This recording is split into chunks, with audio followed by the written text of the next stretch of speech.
Allora, cari colleghi, continuiamo Solo con un la momento. conferenza della professoressa Pinuccia Simbula dell'Università dei Studi di Sassari, che insegna storia medievale e anche storia della navigazione e del commercio, dunque proprio un'esperta dei temi che indirizziamo questi giorni. Il suo intervento ha il titolo Posti insulari e assetti nel quadro del Medioevo, no, Mediterraneo, scusatemi, occidentale, Sardegna, XII-XV secolo. Grazie. Beh, in primo luogo anch'io vorrei ringraziare gli organizzatori, il comitato scientifico, Ermanno Orlando e Antonio Musarra per avermi invitato. Ehm, Prima di iniziare o meglio, una piccola premessa, perché la geografia degli assetti portuali della Sardegna medievale e le dinamiche che intervengono nel modellarne una trama comportano appunto alcune precisazioni. Intanto i confini tirrenici. Le isole, ieri si è accennata a questo, però le isole costituiscono il versante occidentale del Tirreno, le grandi isole lo delimitano. È un confine ovviamente poroso, spazio frammentato, nel quale con cronologie e strategie differenti si proiettano Pisa e Genova e dalla fine del XIII secolo anche la corona catalano-aragonese. I porti. Accantonando i molti porti della nave, cioè i porti che compaiono nei portolani, o molti dei porti che compaiono nei portolani, cioè i porti naturali, i ripari importantissimi dove le navi e le imbarcazioni possono sostare in sicurezza durante le tempeste, sono chiaramente essenziali per la navigazione e per questa ragione ricorrono così insistentemente nei portolani. Mi soffermerò invece sui porti che, a prescindere ovviamente dalla rilevanza delle strutture e delle infrastrutture, offrono servizi alla nave, sono oggetto di interventi e di investimenti. In sintesi sui porti che svolgono funzioni economiche e strategiche. La Sardegna, situata con la Corsica al centro del Tirreno, a fronte della modestissima spinta locale verso il mare.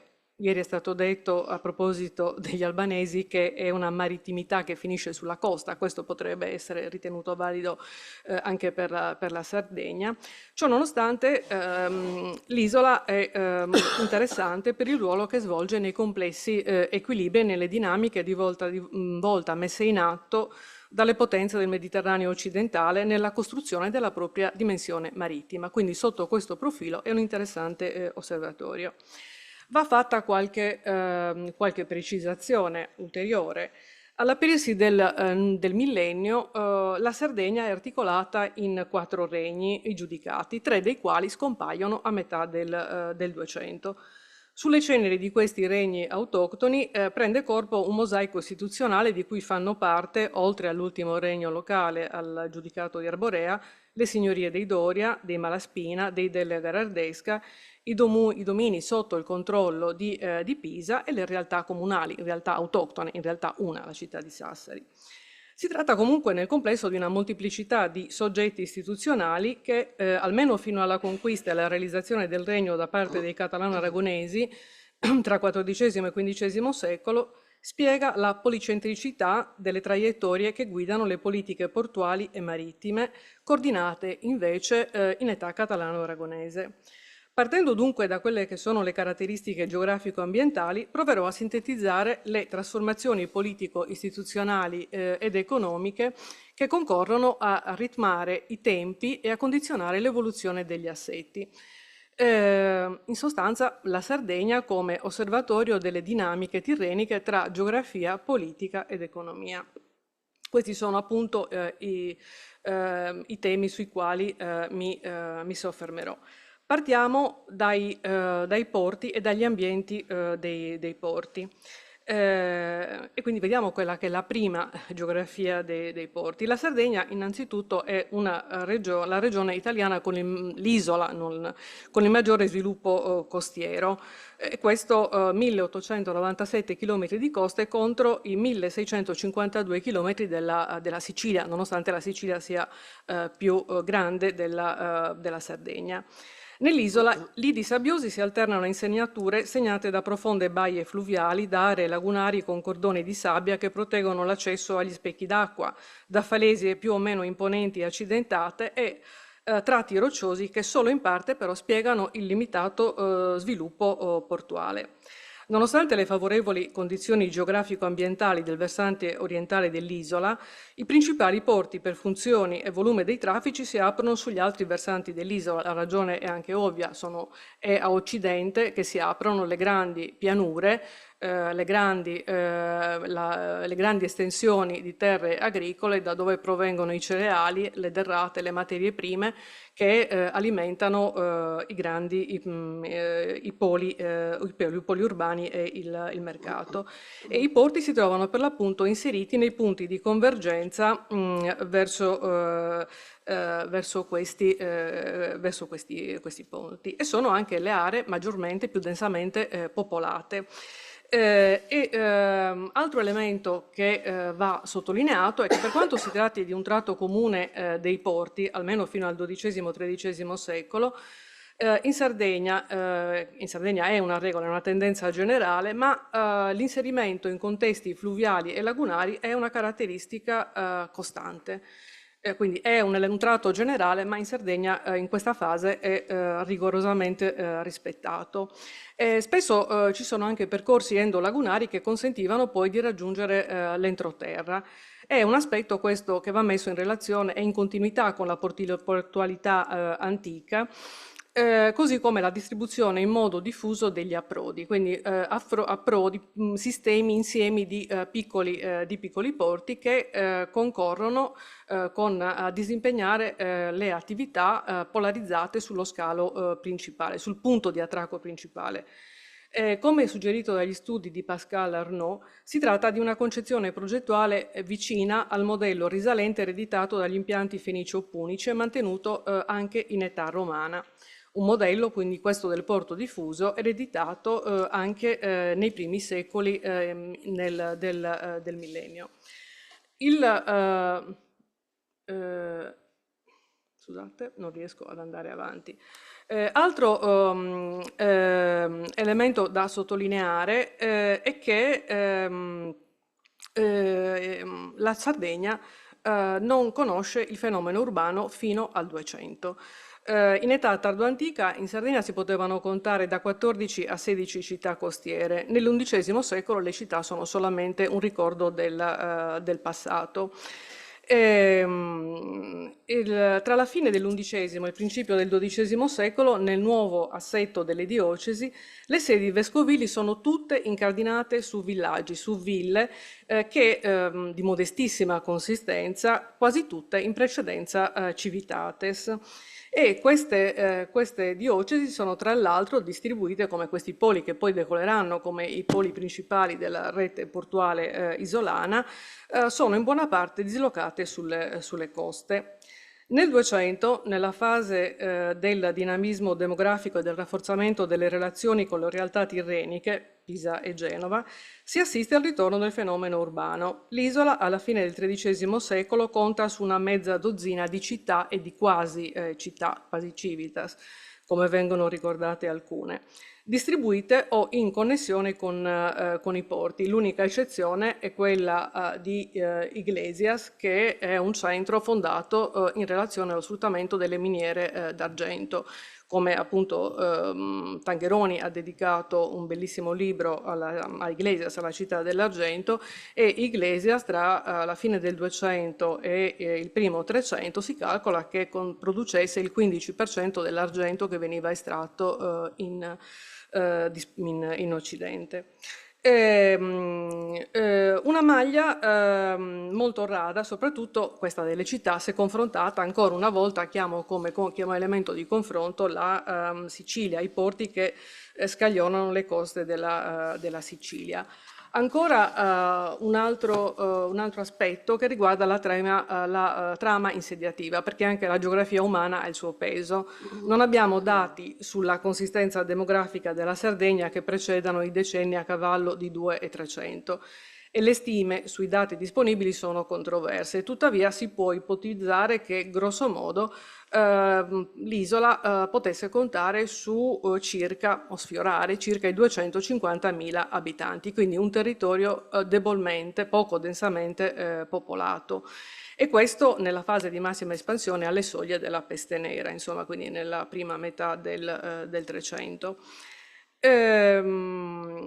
Altro elemento è anche quindi la frammentarietà politico-istituzionale e questo quindi spiega le diverse traiettorie, come dicevo, come accennavo prima, davanti alle quali ci troviamo nell'esame dei porti.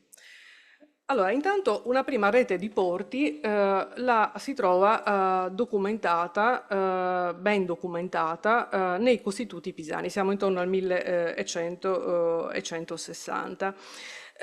Compaiono già alla fine dell'undicesimo secolo i maiores de portu, che sarebbero gli ufficiali preposti al funzionamento ufficiali del porto, nei diversi giudicati. La più antica attestazione risale al 1082. E il primo elenco dei porti è quello offerto appunto dai Costituti pisani. Questo testo è interessante anche perché a fianco ai porti che sono ben localizzati con l'insediamento Bosa, Torres, Ampulia, Orosei, eccetera, per l'area di Arborea e quella meridionale di Cagliari i porti sono indicati in maniera molto generica e a mio avviso si tratta proprio di una conferma di questa realtà di porti diffusi. Cerco di andare un po' veloce. Per quanto riguarda questa prima rete portuale, si colgono alcune caratteristiche. Tutti i porti sono ubicati alla foce dei fiumi o in prossimità di lagune e quindi, come dicevo, ricalcando quello che è lo schema dei secoli precedenti. Non solo, questi porti sono ancora in rapporto con l'ossatura dello stradario di età romana che era rimasto ancora efficiente. Alle spalle tutti questi scali hanno terre pianeggianti o vallate o sono collegate a queste da corsi d'acqua che sono i terminali costieri per la raccolta delle produzioni agropastorali. Con unica eccezione, Ampurias, nel settentrione, si tratta di centri di antica fondazione con alle spalle, appunto, come dicevo anche prima, di un passato di civitas. Tutti questi scali sono di fatto sede di diocesi o sono in connessione. L'unico, diciamo così, distanziato è quello di Orosei e Galtellì è una sede vescovile sulle sponde del fiume e quindi Galtellì, Orosei è la porta di accesso al centro, alla sede. Ho difficoltà a mandarla avanti. Nel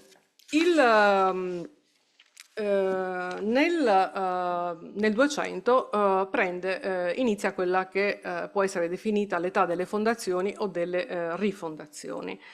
A metà del 200 la disgregazione di 3 dei 4 giudicati apre alla formazione dei domini pisani, quelli signorili da parte di famiglie toscane e liguri e alla formazione delle realtà comunali.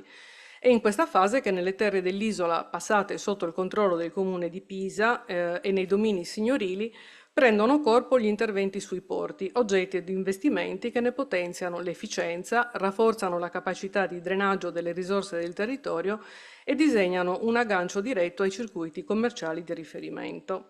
La cronologia si snoda nel 200, che è un secolo importante per le fondazioni e le rifondazioni, ovviamente non solo in Sardegna, ma in tutto il Mediterraneo, e questo si riflette anche nell'isola.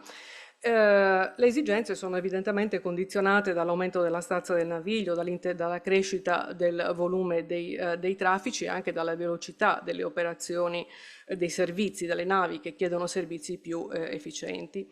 Tra le opere messe in atto da pisani e dai genovesi nei loro possedimenti sardi si riscontrano differenti tendenze, sia per quanto riguarda la natura delle opere, sia per le caratteristiche, opere che all'interno di una cronologia comune rispecchiano le differenti strategie per il controllo degli spazi marittimi tirrenici e le peculiarità tecnico-costruttive.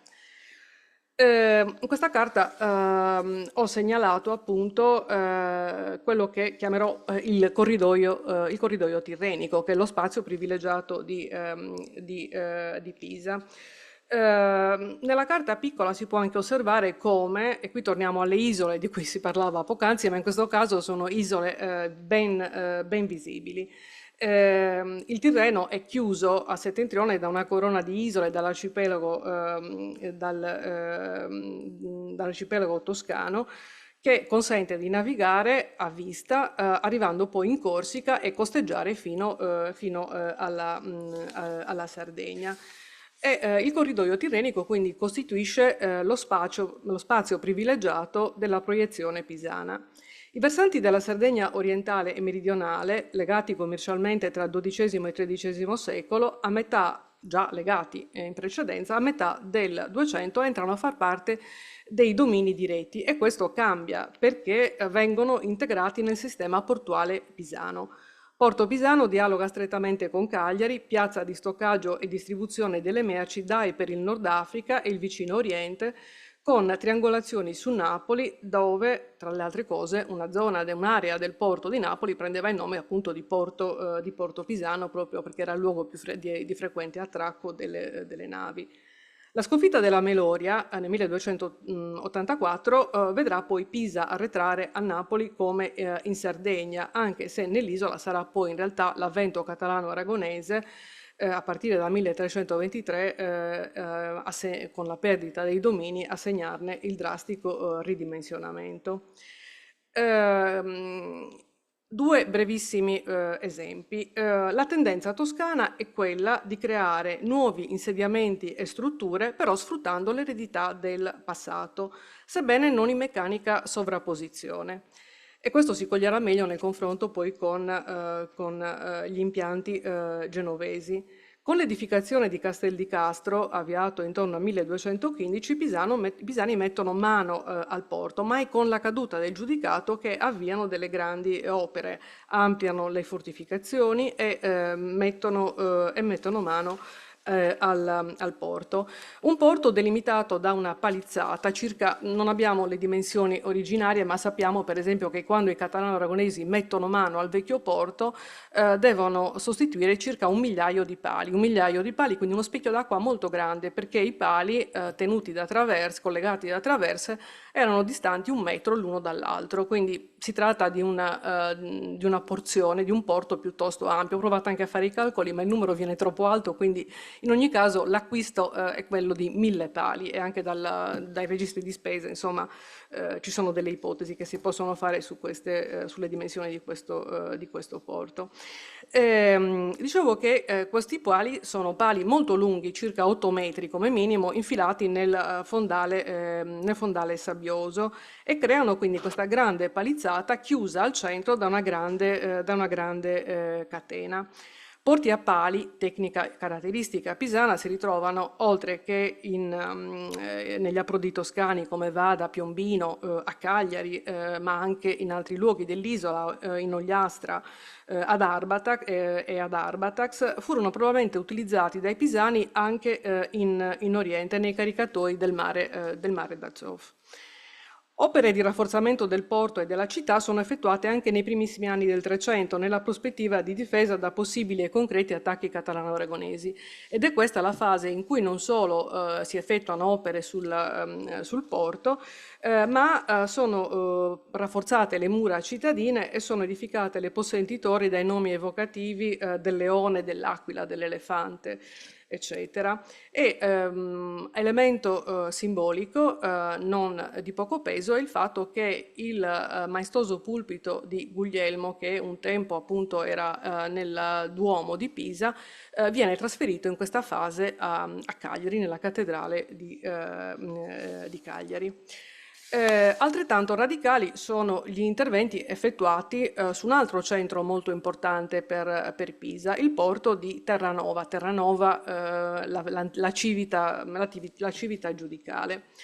L'intervento di Terranova è collegato alla sconfitta della Meloni e quindi al tentativo di rafforzare appunto quello che è il corridoio tirrenico.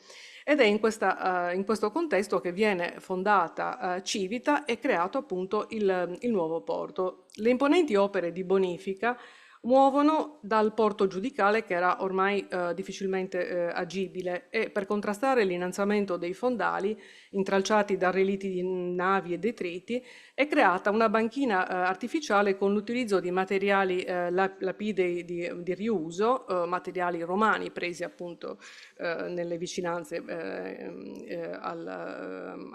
all'area portuale, navi affondate e pali utilizzati come punti di tenuta della colmata per portare avanti la linea di costa. Quindi il punto di attracco è spinto in acque più profonde, consentendo quindi alle imbarcazioni di maggior pescaggio di semplificare le manovre.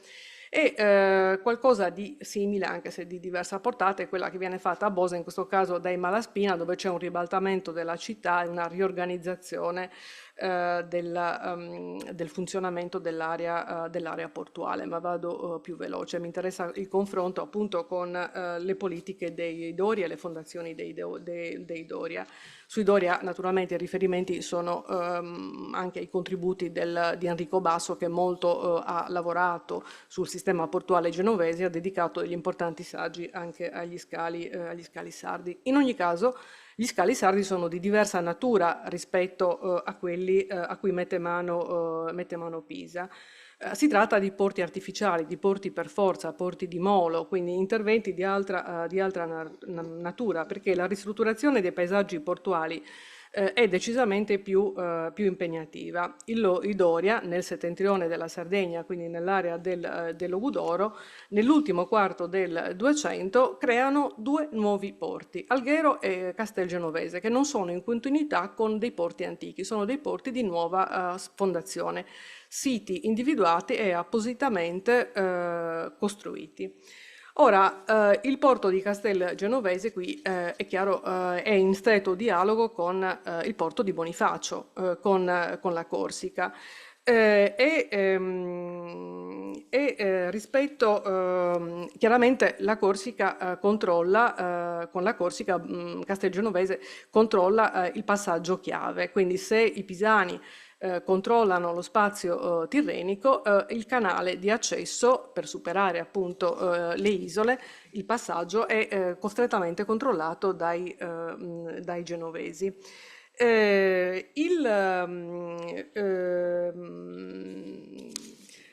Dicevo che con l'affermazione della casata dei Doria, nell'ultimo quarto del 200 ci troviamo davanti a queste due nuove fondazioni. Nel caso di Castelgenovese si tratta di un porto fortezza che è collocato appunto su questo sperone roccioso nel corridoio di accesso delle bocche presidiate appunto sull'altro lato da Bonifacio. Il porto si inserisce, è un nuovo porto, ma si inserisce in un'area di mercato consolidata, perché di fatto Castelgenovese assorbe quelle che erano le funzioni un tempo svolte dal porto giudicale di Apulia, ormai insabbiato. Ha la funzione di raccogliere le produzioni dei territori interni dei Doria, ma soprattutto unisce funzione economico-commerciale a quella strategica. Il caso di Alghero è ancora diverso, perché nel caso di Alghero si tratta di una costa debolissimamente popolata, con in una realtà che non ha nessuna tradizione commerciale. L'unico punto che viene ricordato dalle fonti, ancora una volta dei portolani e in qualche documento isolato, è la baia di Porto Conte, utilizzata come punto di scalo militare e punto di riparo per le navi, ma non come porto commerciale. Ora, la costruzione di Alghero, la creazione di un porto come quello di Alghero, che è tra l'altro l'esito di vari tentativi di costruzione di approdi in quell'area, si spiega con le funzioni commerciali e con il corallo, con i ricchi banchi di corallo che costituiscono l'elemento di attrazione della zona. Pesca del corallo che veniva effettuata sotto il controllo appunto di Bosa, ma che con la fondazione di Alghero, con i Doria, verrà piano piano assorbita dalla città. Questo quadro, quindi, da un lato, come dire, gli interessi, le caratteristiche dei porti creati o dei porti che, appunto, a cui mettono mano i pisani. I porti di fondazione da parte della famiglia dei Doria, equilibri che vengono stravolti in età catalano-aragonese con la conquista della Sardegna. È una conquista, quella catalano-aragonese, che avviene molto lentamente. Avviene anche con un altissimo tasso progettuale. Nell'arco di un secolo la conquista catalano-aragonese ridisegna la gerarchia degli scali isolani. Le tappe si snodano nell'arco di oltre un secolo, che è appunto il tempo necessario per unificare l'isola, per conquistare il regno. Con i catalano-aragonesi il panorama portuale si semplifica enormemente perché le città, i porti, vengono messi sotto il diretto controllo regio e già fin dal 1330 con Alfonso il Benigno si stabilisce che ci debba essere un porto per versante dell'isola, quindi i porti regi nei quali incanalare il commercio. E poi naturalmente con la conquista anche poi di Alghero i porti verranno sistemati appunto definitivamente, i porti regi avranno una precisa gerarchia. L'obiettivo quindi è quello di una rada maglia di porti in cui incanalare il commercio, soprattutto il commercio all'ingrosso, e quindi le strutture fiscali attraverso le quali far transitare quindi la circolazione dei beni. I perni di questo sistema sono principalmente due, sono i porti chiave, il porto di Cagliari e il porto di Alghero dalla metà del 300. Entrambi hanno una serie di elementi in comune, entrambi sono centri svuotati e ripopolati da coloni iberici. Cagliari, questo avviene nel 1327, la città è oggetto di radicali interventi e soprattutto della costruzione del quartiere del porto il quartiere di Lapola, che mette in relazione il porto con la città. Cagliari diventa il cardine commerciale del regno. La superiorità di Cagliari è garantita con una serie di privilegi che sono concentrati, che vengono avviati nel primo decennio e che vengono mantenuti costantemente, così come sono rilevanti gli investimenti e le ristrutturazioni che vengono effettuati sul porto. Non solo, oltre quindi ai privilegi che riguardano, che ne so, la produzione di biscotto, eccetera, mi pare interessante anche il fatto che la giurisdizione del porto sia delimitata da questi due capi, Capo Carbonara e Capo Teulada, che costituiscono di fatto i limiti della parte meridionale dell'isola. E poi naturalmente importantissimo il fatto che il porto di Cagliari sia l'unico autorizzato al commercio nel meridione della Sardegna. Questo non significa che non ci sono altri porti, ci sono i porti feudali, ma svolgono funzioni di cabotaggio e di distribuzione locale, quindi gerarchie molto precise. Analogo discorso si può fare per Alghero, nel 1354 conquistata, ripopolata, e anche in questo caso viene avviata una politica molto di sostegno a quelle che sono, a quella che è la piazza, a quelle che sono le attività produttive, che ha la funzione di polarizzare le rotte. Particolarmente interessante è la politica che è legata all'estrazione e al commercio del corallo, l'oro rosso, che è preziosa merce di scambio e preziosa merce di pagamento sui mercati orientali.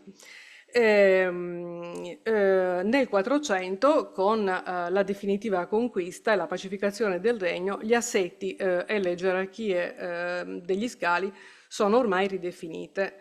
La rete di rotte catalano-aragonesi annoda Cagliari e Alghero, i due porti che si sono ritagliati lo spazio maggiore nelle correnti di scambio.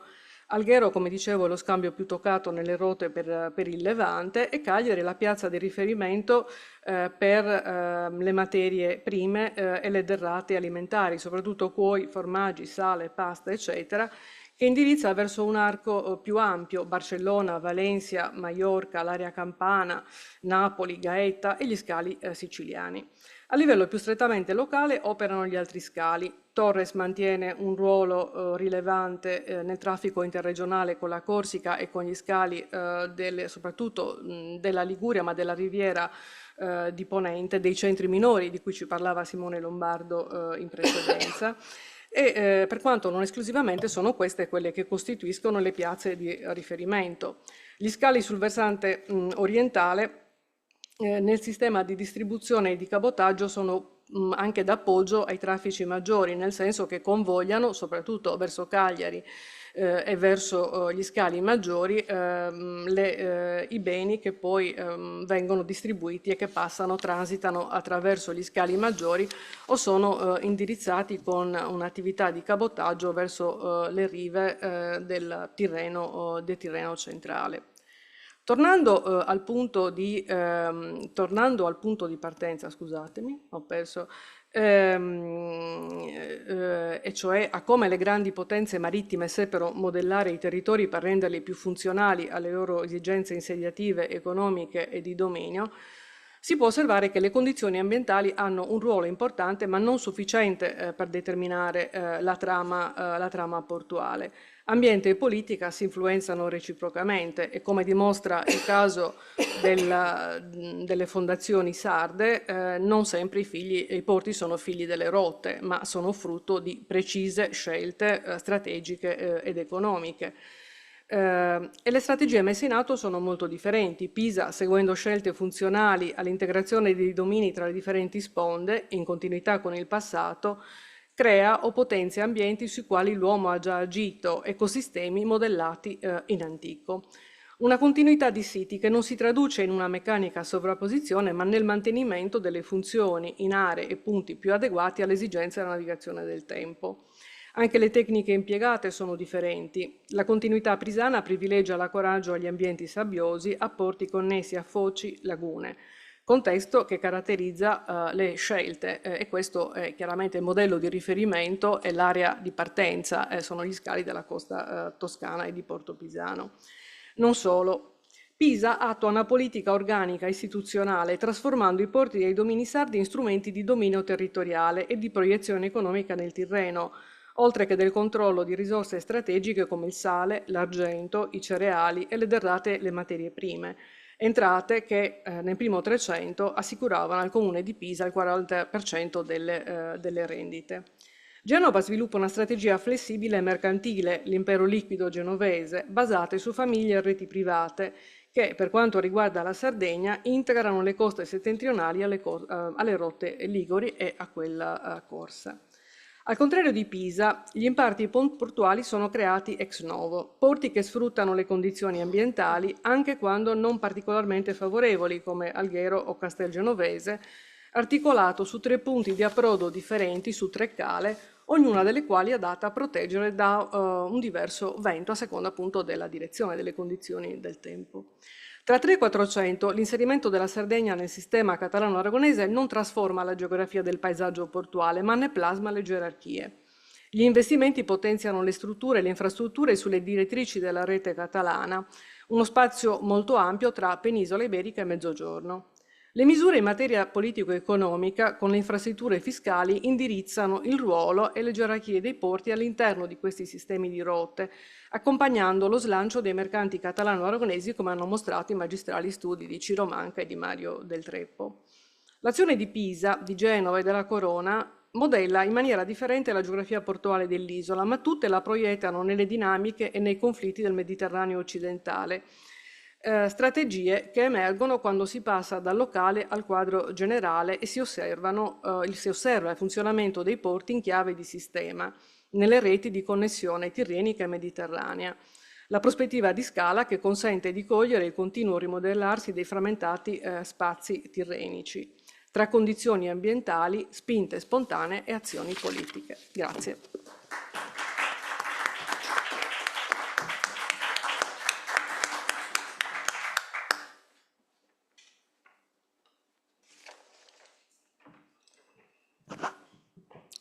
Grazie per questo intervento molto interessante. Adesso continuiamo con l'ultimo intervento di questo pomeriggio, anche di questo convegno, della collega Vittoria Burguera, che è collegata con l'Università di Heidelberg, ma anche con i centri di ricerca delle Isole Baleari, se ho capito Sì, sì, bene, adesso sì. sì. Non so dove. Dunque che ci parlerà di verso un sfruttamento delle risorse marittimo terrestri nell'area aragonese maiorchina, infrastrutture portuali e preparativi navali nel basso medioevo. Penso di sì. Prego. Ui. Adesso. Allora, grazie mille. Prima di tutto vorrei anch'io ringraziare gli organizzatori per l'invito a partecipare a questo splendido seminario. È stato davvero un piacere trascorrere questi 2 giorni insieme a voi condividendo idee e anche passioni. Ora sembra che tocchi a me avviare la chiusura dei lavori. Per farlo mi permetterete di spostare un po' l'attenzione più verso occidente rispetto all'ambito geografico su cui ci siamo concentrati in questi giorni. L'area sulla quale vorrei soffermarmi comprende i territori peninsulari della Corona d'Aragona nel Medioevo, insieme alle Isole Baleari. Dunque, non rientra propriamente nella dialettica tirreno-adriatico, che è stata al centro di questo convegno, tuttavia spero che le idee che proporrò, riferite a uno spazio geografico molto vicino, possano servire come punto di confronto o magari come schema comparativo rispetto a quella stessa dialettica. Qualche mese fa, mentre sfogliavo le notizie quotidiane sulla pagina di un importante quotidiano spagnolo, mi sono imbattuto in un articolo dedicato alle infrastrutture portuali. L'articolo faceva riferimento al fatto che la Marina spagnola, ma in questo caso specifico quella catalana, specializzata nelle grandi imbarcazioni di notevole lunghezza, grandi eslore, come si dice in spagnolo, si fosse affermata come punto di riferimento nel Mediterraneo. La notizia ha subito attirato la mia attenzione non solo per il mio interesse personale verso il mondo marittimo e navale, ma anche perché mi è sembrata particolarmente adatta per introdurre l'intervento che avevo già accettato di preparare per un congresso dedicato in modo specifico agli ambienti, alla geografia, agli ecosistemi e al loro rapporto con l'esercizio del potere. In altre parole, al nesso tra la politica e lo sfruttamento delle risorse e del territorio. Poi tornerò a questa notizia. Dal mondo mediterraneo, che è l'ambito su cui si concentra questo convegno, ma non solo, la tematica assume oggi una piena attualità. E mi permetterete, come introduzione, di soffermarmi brevemente su questa questione per evidenziare l'importanza strategica che il tema del convegno riveste ai giorni nostri, in particolare nel contesto politico spagnolo e a proposito per i nessi tra geografia e politica che ieri ha sottolineato Antonio Musarra. I principali conflitti bellici del momento e il loro impatto sulle rotte commerciali marittime, così come il dispiegarsi di misure di carattere protezionista, accompagnate dalla competizione per il controllo di risorse naturali considerate decisive per il futuro, obbligano oggi i governi a concentrarsi, a ripensare e a investire nelle proprie risorse e infrastrutture. A pensare dunque come trarre il massimo rendimento dalla situazione attuale con le carte che si hanno in mano. E non sono soltanto i governi a farlo, anche, e forse ancor prima, le imprese private che operano nei mari, sia quelle commerciali sia quelle legate al settore armamentistico, hanno dovuto adattarsi per evitare le zone oggi conflittuali e per individuare nuove rotte e nuovi porti dove poter attraccare e rifornirsi.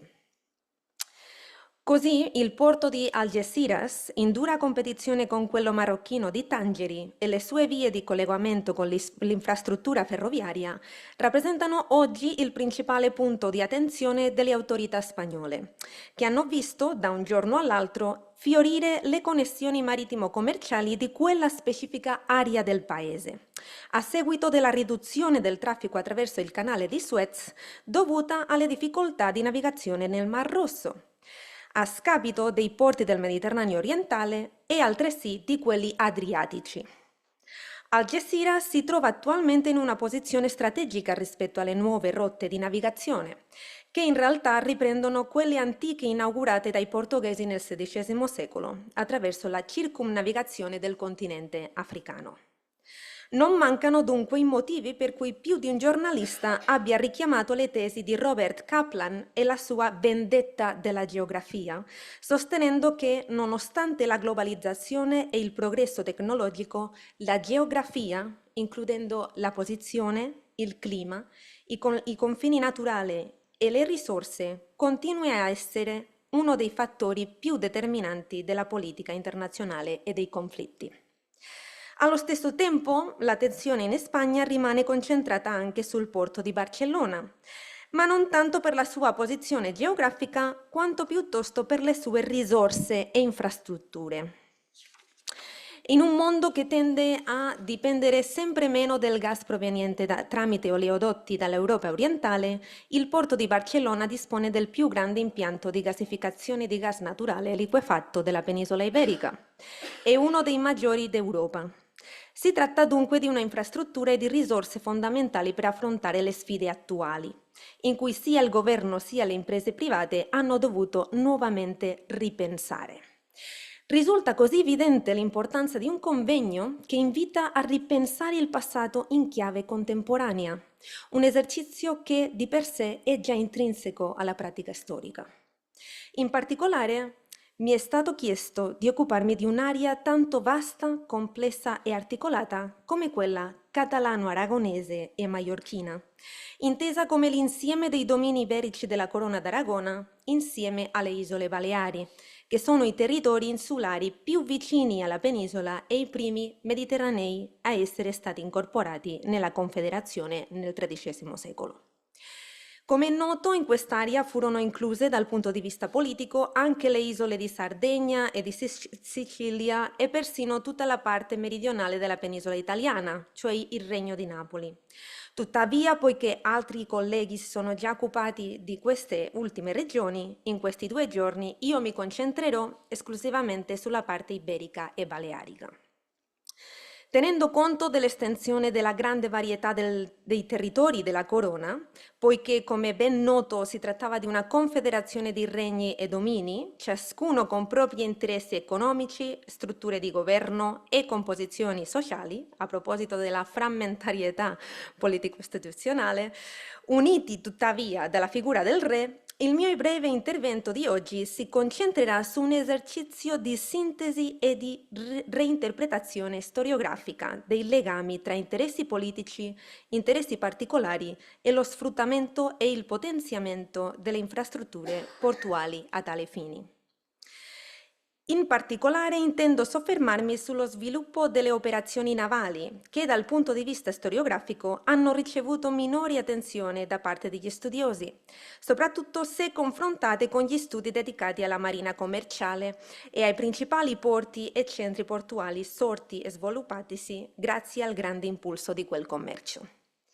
In definitiva, più che uno studio di caso concreto, il mio intervento intende spianare il terreno e costituire una prima base teorica sulla quale auspico possano svilupparsi analisi più approfondite e specifiche sulle relazioni tra interessi politico-economici e lo sfruttamento delle risorse, degli ecosistemi e delle geografie nella Corona d'Aragona nel Basso Medioevo. Il discorso si articola attorno a 3 assi principali. Lo sviluppo delle infrastrutture portuali, fattore necessariamente connesso alla nascita di punti dinamici di confluenza di persone, interessi economici e merci, vale a dire delle città portuali, o al contrario di porti privi di una vera e propria città. il dispiegamento degli interessi da parte della monarchia, soprattutto di carattere espansionistico, e infine quelli dei privati, di carattere più economico. Tutti questi fattori determinarono il successo, il potenziamento e la crescita di determinati punti geografici costieri a discapito di altri, alcuni dei quali peraltro presentavano condizioni geomorfologiche più favorevoli allo sviluppo di infrastrutture portuali. In definitiva, si intende affrontare la questione fino a che punto la geografia sia stata presa in considerazione e sia risultata determinante nel processo di formazione delle grandi città marittime e nello sviluppo delle principali infrastrutture portuali. Se i sovrani della corona e i privati, ciascuno perseguendo i propri interessi, seppero sfruttare le risorse offerte dall'orografia costiera, oppure agirono in contrasto con essa, prestando maggiore attenzione ad altri fattori, come l'esistenza di un nucleo abitato vicino, capace di garantire l'approvvigionamento alimentare di materiali e di persone. O se nella convergenza dei rispettivi interessi gli uni e gli altri seppero combinare la frequentazione e l'utilizzo di installazioni situate in diversi punti costieri a seconda delle circostanze. Va detto sin dall'inizio che, dando uno sguardo ai lavori esistenti sull'argomento, non abbondano certo quelli che tentino di affrontare lo studio dei porti e dell'orografia costiera in relazione allo sfruttamento strategico della geografia e delle sue risorse. Come esempio di questi tentativi vorrei segnalare due monografie più o meno recenti. Il volume di Silvia Orviettani, dedicato ai porti delle coste catalane e toscane tra i secoli XII e XIII, nel quale l'autrice analizza la costa catalana dal punto di vista dell'interazione tra storia, geografia e geomorfologia, e anche il libro di José Javier Guidi sui porti e la navigazione nel sud del Principato di Catalogna nel Basso Medioevo. Inoltre, l'argomento ha ricevuto particolare attenzione in studi incentrati sui porti e sulle infrastrutture portuali, nei quali si è inevitabilmente dovuto riflettere sull'importanza delle loro risorse e della posizione geografica nel loro sviluppo. Come potete vedere ora sullo schermo, vi sono solo alcuni esempi significativi a questo proposito sull'area qui analizzata. Tra le principali conclusioni di questi studi emerge l'importanza della combinazione tra la posizione geografica dell'insediamento, la volontà politica dei governanti, locali e superiori, nel promuoverne lo sviluppo e il ruolo fondamentale del suo progresso economico, soprattutto attraverso gli scambi commerciali. L'intenzionalità politica e lo sviluppo economico si trovano dunque all'origine del successo e della crescita dei porti e della nascita delle grandi città portuali, in luoghi situati nella zona giusta e nel momento opportuno, a discapito di altri che in linea di principio avrebbero potuto presentare condizioni geomorfologiche più favorevoli. Questo sviluppo economico risponde, nel Mediterraneo in generale e nella Corona d'Aragona in particolare, soprattutto all'impianto dell'industria mercantile, a differenza di altri contesti, come nei porti atlantici della penisola iberica, nei quali il settore della pesca rivestiva un'importanza ben maggiore. In ogni caso, questi studi hanno già messo in evidenza come la funzione militare e lo sviluppo dell'industria navale non siano stati di norma gli elementi dominanti nella crescita e nell'evoluzione delle grandi e importanti città portuali del Mediterraneo basso medievale. Tuttavia, aggiungerei che il fatto che la cantieristica navale non fosse l'attività più rilevante nello sviluppo dei grandi insediamenti costieri non significa che i governanti non sapessero individuare e sfruttare i luoghi più adatti, sia per le loro caratteristiche fisiche del terreno e della costa, sia per la loro posizione geografica, per la formazione e la concentrazione delle grandi flotte. Per quanto riguarda lo sfruttamento delle potenzialità offerte dalla geomorfologia, si constata che l'orografia non gioca a favore dei principali centri marittimo-commerciali della corona. Le grandi e importanti città di Barcellona e Valencia, che fungono rispettivamente da capitali del Principato di Catalogna e del Regno di Valencia e che rientrerebbero nella definizione di città portuali, cioè quelle in cui il porto o anche la semplice apertura sul mare non solo modella il tessuto urbano, ma ne definisce pure i principali tratti economici e sociali, non disponevano tuttavia di infrastrutture portuali avanzate. La morfologia delle loro coste, costituite da ampie spiagge sabbiose, non favoriva un facile ancoraggio né un avvicinamento diretto alla riva per le operazioni di scambio. Esse rappresentano senza alcun dubbio una notevole anomalia nel Mediterraneo basso medievale, dove la maggior parte dei grandi centri marittimo-commerciali possedeva già nel XV secolo strutture stabili per l'imbarco e lo sbarco delle merci. Il loro sviluppo economico e il consolidamento come centri commerciali di riferimento nel Mediterraneo furono determinati anche dalle connessioni terrestri con i punti nevralgici dell'entroterra e con le fertili campagne circostanti, così come dalle capacità difensive accompagnate da un facile accesso al mare e non tanto o non solo dalle condizioni geomorfologiche di tale accesso. Si descrivono investimenti in infrastrutture portuali molto basilari in questi due grandi centri marittimi durante gli ultimi secoli medievali, come la costruzione di molli e ponti in legno che potessero offrire un supporto stabile per le operazioni di carico e scarico delle merci. Tuttavia, si tratta di infrastrutture di utilizzo puntuale, poiché gli alti costi di manutenzione e ancor più in uno spazio esposto alle correnti marine e ai venti ne resero difficile la permanenza nel tempo. Altri progetti di costruzione di infrastrutture più stabili in pietra furono scartati proprio a causa degli elevati costi. Ma le eventuali difficoltà per gli scambi e perfino l'esistenza di punti vicini orograficamente più favorevoli non determinarono uno spostamento del traffico delle merci né sostituirono l'importanza politica ed economica di tali centri. Come accade con il porto di Alicante, con una notevole geomorfologia che lo rese il secondo porto per importanza del Regno di Valencia, non fu sufficiente per spostare il traffico delle merci a suo favore, né per favorire la nascita di una grande città portuale paragonabile a Valencia. Ciò avvenne per una convergenza di motivi e di convenienze, legati al grande ruolo che queste capitali esercitavano nell'articolazione economica, ma anche alla loro influenza politica sul territorio circostante.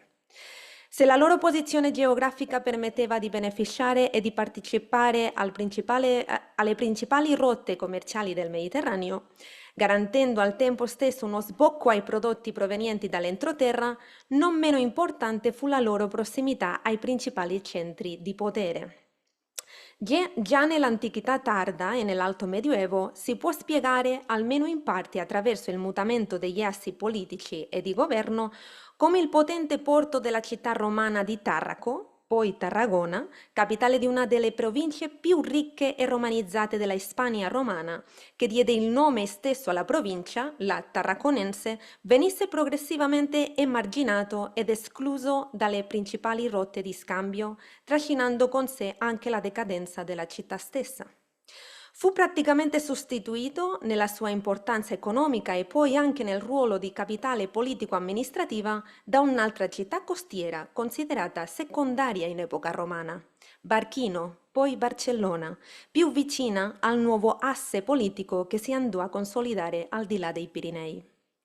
Lo stesso accade con un'altra città portuale di primo ordine in epoca romana, Cartago Nova, capitale della provincia cartaginense, poi Cartagena. Nonostante le sue ottime condizioni orografiche, ideali per offrire riparo dalle tempeste e per favorire lo scambio di merci, e nonostante la sua posizione geografica estremamente vantaggiosa, a metà delle rotte di navigazione che collegano il Mediterraneo con l'Atlantico, dalla sua incorporazione alla Corona di Castiglia nel 1245 si trovò collocata in una zona considerata periferica rispetto al centro del potere castigliano. Così, alla fine del Medioevo, non riuscì a trasformarsi in un centro politico-economico di primo piano, se non tra la fine del XV e l'inizio del XVI secolo durante il regno dei re cattolici. Se però spostiamo l'attenzione dalle città marittime a quelle dell'entroterra, ma relativamente vicine alla costa, che rivestivano una certa importanza dal punto di vista politico e nell'articolazione del territorio, come potevano essere le antiche capitali comitali di Girona, che nel Basso Medioevo fu anche sede episcopale e capoluogo di vegheria, e di Perpignano, capitale della contea del Rossiglione e tra la fine del XIII e l'inizio del XIV secolo anche co-capitale e sede della corte del Regno di Maiorca insieme alla città di Maiorca, emergono chiaramente gli sforzi volti a individuare il punto costiero con le migliori condizioni fisiche, orografiche e geografiche affinché fungesse da vero e proprio sbocco e accesso marittimo per tali centri.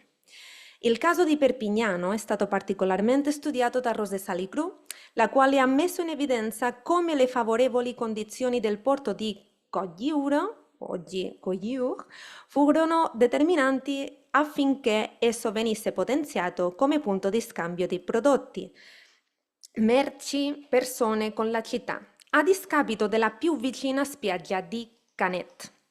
Questa tesi, quella del rapporto tra la città e il suo porto, è stata ripresa anche nella recente monografia di Damien Coulon. Per quanto riguarda la città di Girona, fu senza dubbio favorita la sua via di sbocco marittimo attraverso quello che è stato descritto come il miglior porto di tutta la Costa Brava, sia per la sua orografia sia per la profondità delle sue acque, che permettevano l'ancoraggio di flotte di grandi dimensioni, Saint-Philippe de Guichols. Tentativi di assicurarsi non solo un facile accesso marittimo, ma anche il controllo del porto con le migliori condizioni, sono stati documentati anche nella villa di Elche, nel sud del Regno di Valencia, e nella capitale dell'antica contea di Ampurias, il cui porto storico fu Roses. Entrambi gli insediamenti, Elche e la contea di Ampurias, all'inizio del XV secolo passarono sotto il dominio e controllo della potente città di Barcellona. Ma senza dubbio, se vi furono luoghi in cui le condizioni geografiche e le potenzialità del territorio vennero comprese e sfruttate al massimo, questi furono le isole. Con un entroterra limitato, una costante anche se parziale dipendenza dalle risorse esterne e una marcata e storica propensione alle attività marittime, le Baleari seppero trarre pieno vantaggio dalla loro vasta linea costiera. Il porto di Portopí, porto della terza città marittima per importanza nella Corona d'Aragona e capitale del Regno di Maiorca, è stato considerato dalla storiografia come il miglior porto della Corona nel Medioevo. Nessun porto peninsolare può essergli paragonato, non solo per le sue straordinarie condizioni naturali, che permettevano di chiuderlo e isolarlo dal mare aperto con un intervento ingegneristico minimo, ma anche per la profondità delle sue acque, che lo rendevano un luogo ideale per l'accoglienza di grandi flotte. Queste eccezionali condizioni naturali furono valorizzate anche sul piano politico, attraverso investimenti in infrastrutture che lo resero l'unico porto della Corona a poter essere chiuso con una catena di legno e ferro, fiancheggiato da 4 a 6 torri difensive tra il XIV e il XV secolo, e inoltre l'unico di tutta la Corona dotato di un faro permanente paragonabile alla lanterna di Genova, che permetteva alle navi di avvistare la terra durante la notte e che cessò di funzionare solo in momenti di grave crisi economica. Il porto di Portopí, pur trovandosi a circa 3-4 km dalla città di Maiorca, esercitò senza dubbio una notevole influenza sulla crescita economica della città, trasformandola in una vera e propria città portuale. Essa godeva dei vantaggi di un mollo vicino, proprio ai suoi piedi, destinato all'attracco di imbarcazioni di piccole dimensioni e di basso pescaggio, e al tempo stesso della presenza a breve distanza e integrato nella zona di influenza urbana di uno dei porti più importanti del Mediterraneo occidentale. Tuttavia, le sue condizioni fisiche non furono di per sé sufficienti, nel senso che la valorizzazione del porto di Portopí fu accompagnata da decisioni di natura politico-strategica. Sia in epoca islamica che in quella cristiana, l'attenzione si spostò verso il sud-ovest dell'isola, nella grande baia rivolta verso la penisola iberica, a discapito della capitale romana e secondo porto per importanza di Maiorca in epoca medievale. Pollentia è il suo porto, attuale porto di Alcudia, situato nel nord-est, nella grande baia rivolta verso Roma. In effetti, l'orografia delle isole presenta insediamenti perfetti sia per lo sviluppo di infrastrutture sia per la nascita di grandi città portuali. Gli stessi punti costieri, in altre latitudini, sarebbero stati senza dubbio sfruttati in modo diverso. Tuttavia, la vulnerabilità dell'ambiente insulare, la costante lamentata carenza di popolazione e la posizione di questi luoghi ai margini del centro politico determinarono il destino di contesti orograficamente e tipologicamente ideali per la formazione di grandi porti e città marittime. Ora, il fatto che determinate zone costiere non siano riusciti a consolidarsi come centri commerciali di primo ordine e non abbiano favorito la nascita di grandi città portuali non significa che il loro potenziale non fosse conosciuto o addirittura sfruttato in modo occasionale. Ciò emerge chiaramente non tanto attraverso lo studio del commercio e degli scambi di merci, che rappresenta e ha rappresentato il principale oggetto della maggior parte delle ricerche, quanto soprattutto attraverso l'analisi della guerra navale e delle attività corsarie, sia di promozione privata sia di iniziativa regia o istituzionale. Le loro facilitazioni per il ricovero delle imbarcazioni in caso di condizioni meteorologiche avverse, per lo sbarco di persone e beni e per la costruzione o il varo delle navi non passarono inosservate. I riferimenti a tali luoghi compaiono in particolare nello studio della preparazione delle grandi spedizioni navali della corona e anche nella confluenza e vendita dei bottini da parte di corsari privati. Come accade nei porti di Cartagena, Alicante e in molti altri lungo la costa meridionale valenziana, così come nei porti secondari delle Baleari, quali Alcudia, Sóller o anche in punti costieri dotati di infrastrutture molto elementari, conosciuti nelle fonti più come semplici approdi o caricatori che come veri e propri porti, come i già mostrati di Porto Petro o Porto Colom. Queste zone costiere non svolsero il ruolo di sostitute o di alternative ai grandi porti e alle città commerciali, dove pure si preparavano e approdavano spedizioni corsarie e grandi flotte navali. Semplicemente, poiché la domanda interna era inferiore, furono sfruttate in modo più sporadico. Altre volte, va detto, finirono anche per diventare luoghi di ricezione di attività illecite che cercavano di sfuggire al controllo fiscale delle autorità. Sono ben noti gli esempi relativi ai porti del sud del Regno di Valencia e ad altri punti delle isole, dove era molto facile sbarcare e vendere bottini in zone non necessariamente densamente popolate, ma comunque in grado di assorbire bottini di una certa entità, soprattutto di prigionieri, data la forte domanda esistente. Allo stesso tempo, questi insediamenti portuali compensarono le deficienze fisiche del litorale delle grandi città peninsolari per quanto riguardava la costruzione, l'alloggio, il ricovero e persino l'ancoraggio e il raggruppamento delle grandi flotte che precedettero le spedizioni di conquista della monarchia catalano-aragonese. Se si affronta la mappa delle principali connessioni commerciali dei territori della corona con quella dei luoghi da cui partirono e in cui si riunirono le grandi flotte della corona, emergono altri punti come protagonisti. È opportuno precisare che questa mappa è ancora provvisoria. Ho cercato di raccogliere informazioni sui porti di partenza e sulle aree costiere in cui si concentrarono le principali spedizioni navali della corona. Come potete osservare, nella maggior parte dei casi tali spedizioni non furono preparate né salparono dalle grandi e note città portuali, dedicate soprattutto al traffico mercantile. Occorre tenere presente, innanzitutto, che la flotta era decentralizzata, sia geograficamente, poiché salpava da vari punti in base alla partecipazione dei diversi territori della corona, sia cronologicamente, poiché nel corso delle grandi campagne si aggiungevano rinforzi che partivano anch'essi da differenti località della costa. Per la preparazione e la messa in opera delle grandi spedizioni navali erano necessari molteplici tipi di risorse, materiali, alimentari e soprattutto umane. Ma occorrevano anche spazi con specifiche caratteristiche geomorfologiche, una fascia costiera relativamente ampia che consentisse la costruzione e l'alloggio delle navi, una conformazione orografica riparata dai venti e dalle correnti e una profondità delle acque sufficiente a permettere il raduno di ingenti forze navali pronte per la guerra. È qui che assume pieno significato il riferimento alla notizia di giornale con cui ho iniziato la mia presentazione.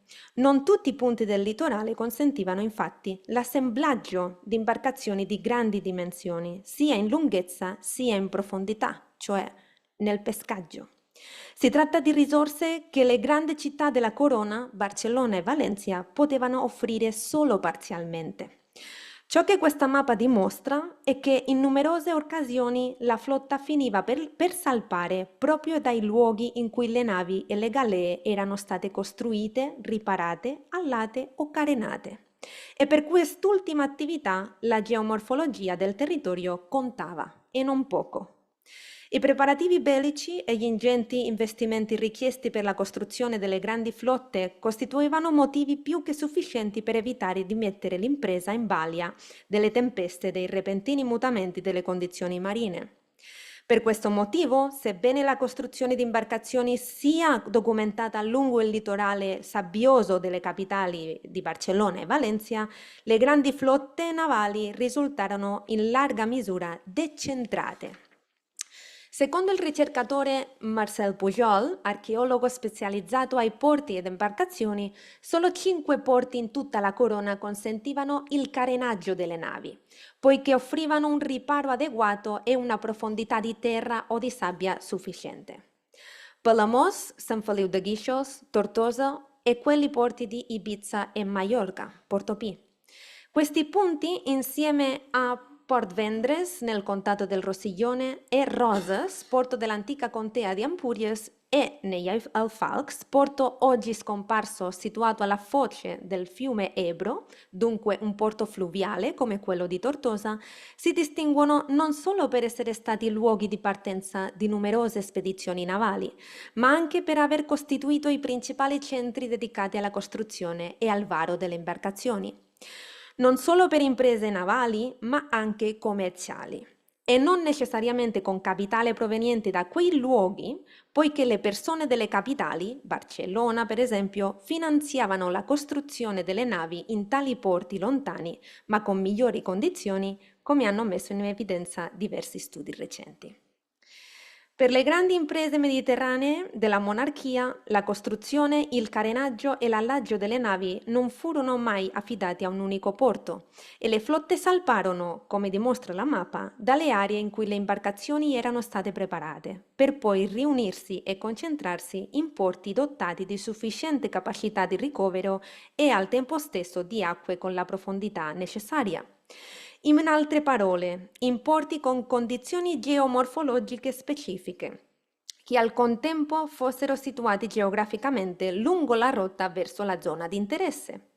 Considerando che l'espansione marittima della Corona d'Aragona fu sempre orientata verso oriente, è proprio in questo contesto che i porti insulari riacquistano un ruolo di primo piano. In particolare i porti della città di Maiorca, Portopí, di Maó, a Minorca e in fase successiva quello di Cagliari, in Sardegna.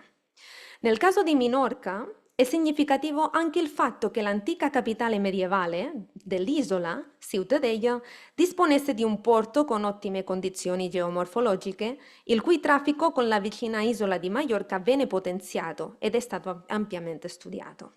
Tuttavia, durante le spedizioni di conquista della flotta reale, venne utilizzato più volte come scalo e come punto di riunione della flotta il porto di Maó, attuale capitale dell'isola. La sua posizione geografica giocò infatti più a suo favore rispetto a quella del porto della capitale, lunga la considerata rotta delle isole verso la penisola italiana. Questo porto sarebbe poi valorizzato e assumerebbe un ruolo di rilievo in età moderna e soprattutto nel XVIII secolo durante il periodo di dominio britannico. I portolani dell'epoca mostrano una conoscenza approfondita delle coste e delle loro potenzialità, ma il loro sfruttamento, la loro valorizzazione e l'orientamento degli investimenti dipendevano sempre da interessi politico-economici. La geostrategia giocò ancora una volta a favore della politica espansionistica della monarchia e degli interessi commerciali, che costituivano il vero motore economico del tempo, mentre l'utilizzo di punti secondari rimase riservato ad attività di carattere più occasionale e che richiedevano investimenti minori nel lungo periodo. Questi punti, che non portarono necessariamente alla nascita di grandi città portuali, furono comunque sfruttati a livello privato per iniziative di minore portata, come le attività corsarie o la pesca. Un segno evidente dello sfruttamento delle risorse portuali è il fatto che, per quanto riguarda la guerra navale, la costruzione delle imbarcazioni, l'arruolamento degli equipaggi e la partenza delle spedizioni non avvenissero sempre nello stesso luogo. I porti guadagnarono o persero importanza per diverse ragioni: politiche, economiche o belliche. La dinamica di sfruttamento del capitale portuale nel Medioevo si basava su una complementarietà di diversi punti costieri e su un utilizzo parziale dei vari porti a seconda delle funzioni. Così, anche se gli stessi porti potevano accogliere attività diverse, commerciali, navali o di pesca, la combinazione del loro potenziale geomorfologico e geostrategico fece emergere alcune vocazioni più di altre. Solo una minoranza di essi riuscì a diventare punti di riferimento sia dal punto di vista commerciale che da quello bellico-navale, come nel caso del porto di Portopí. Mancano ancora studi che permettano combinare questi punti di vista, questa analisi storico, geografico e politico. Come conclusione di oggi si potrebbe dunque dire che nel quadrante occidentale del Mediterraneo la geomorfologia fu al servizio della geostrategia. Sia i governanti sia i privati seppero valorizzare dal punto di vista politico ed economico il potenziale geomorfologico del litorale per le attività e le imprese più opportune in ogni momento. La fortuna o la sfortuna di un determinato insediamento costiero fu data allora come oggi non tanto dalle sue condizioni fisiche quanto dal trovarsi nel punto giusto al momento giusto. Grazie mille.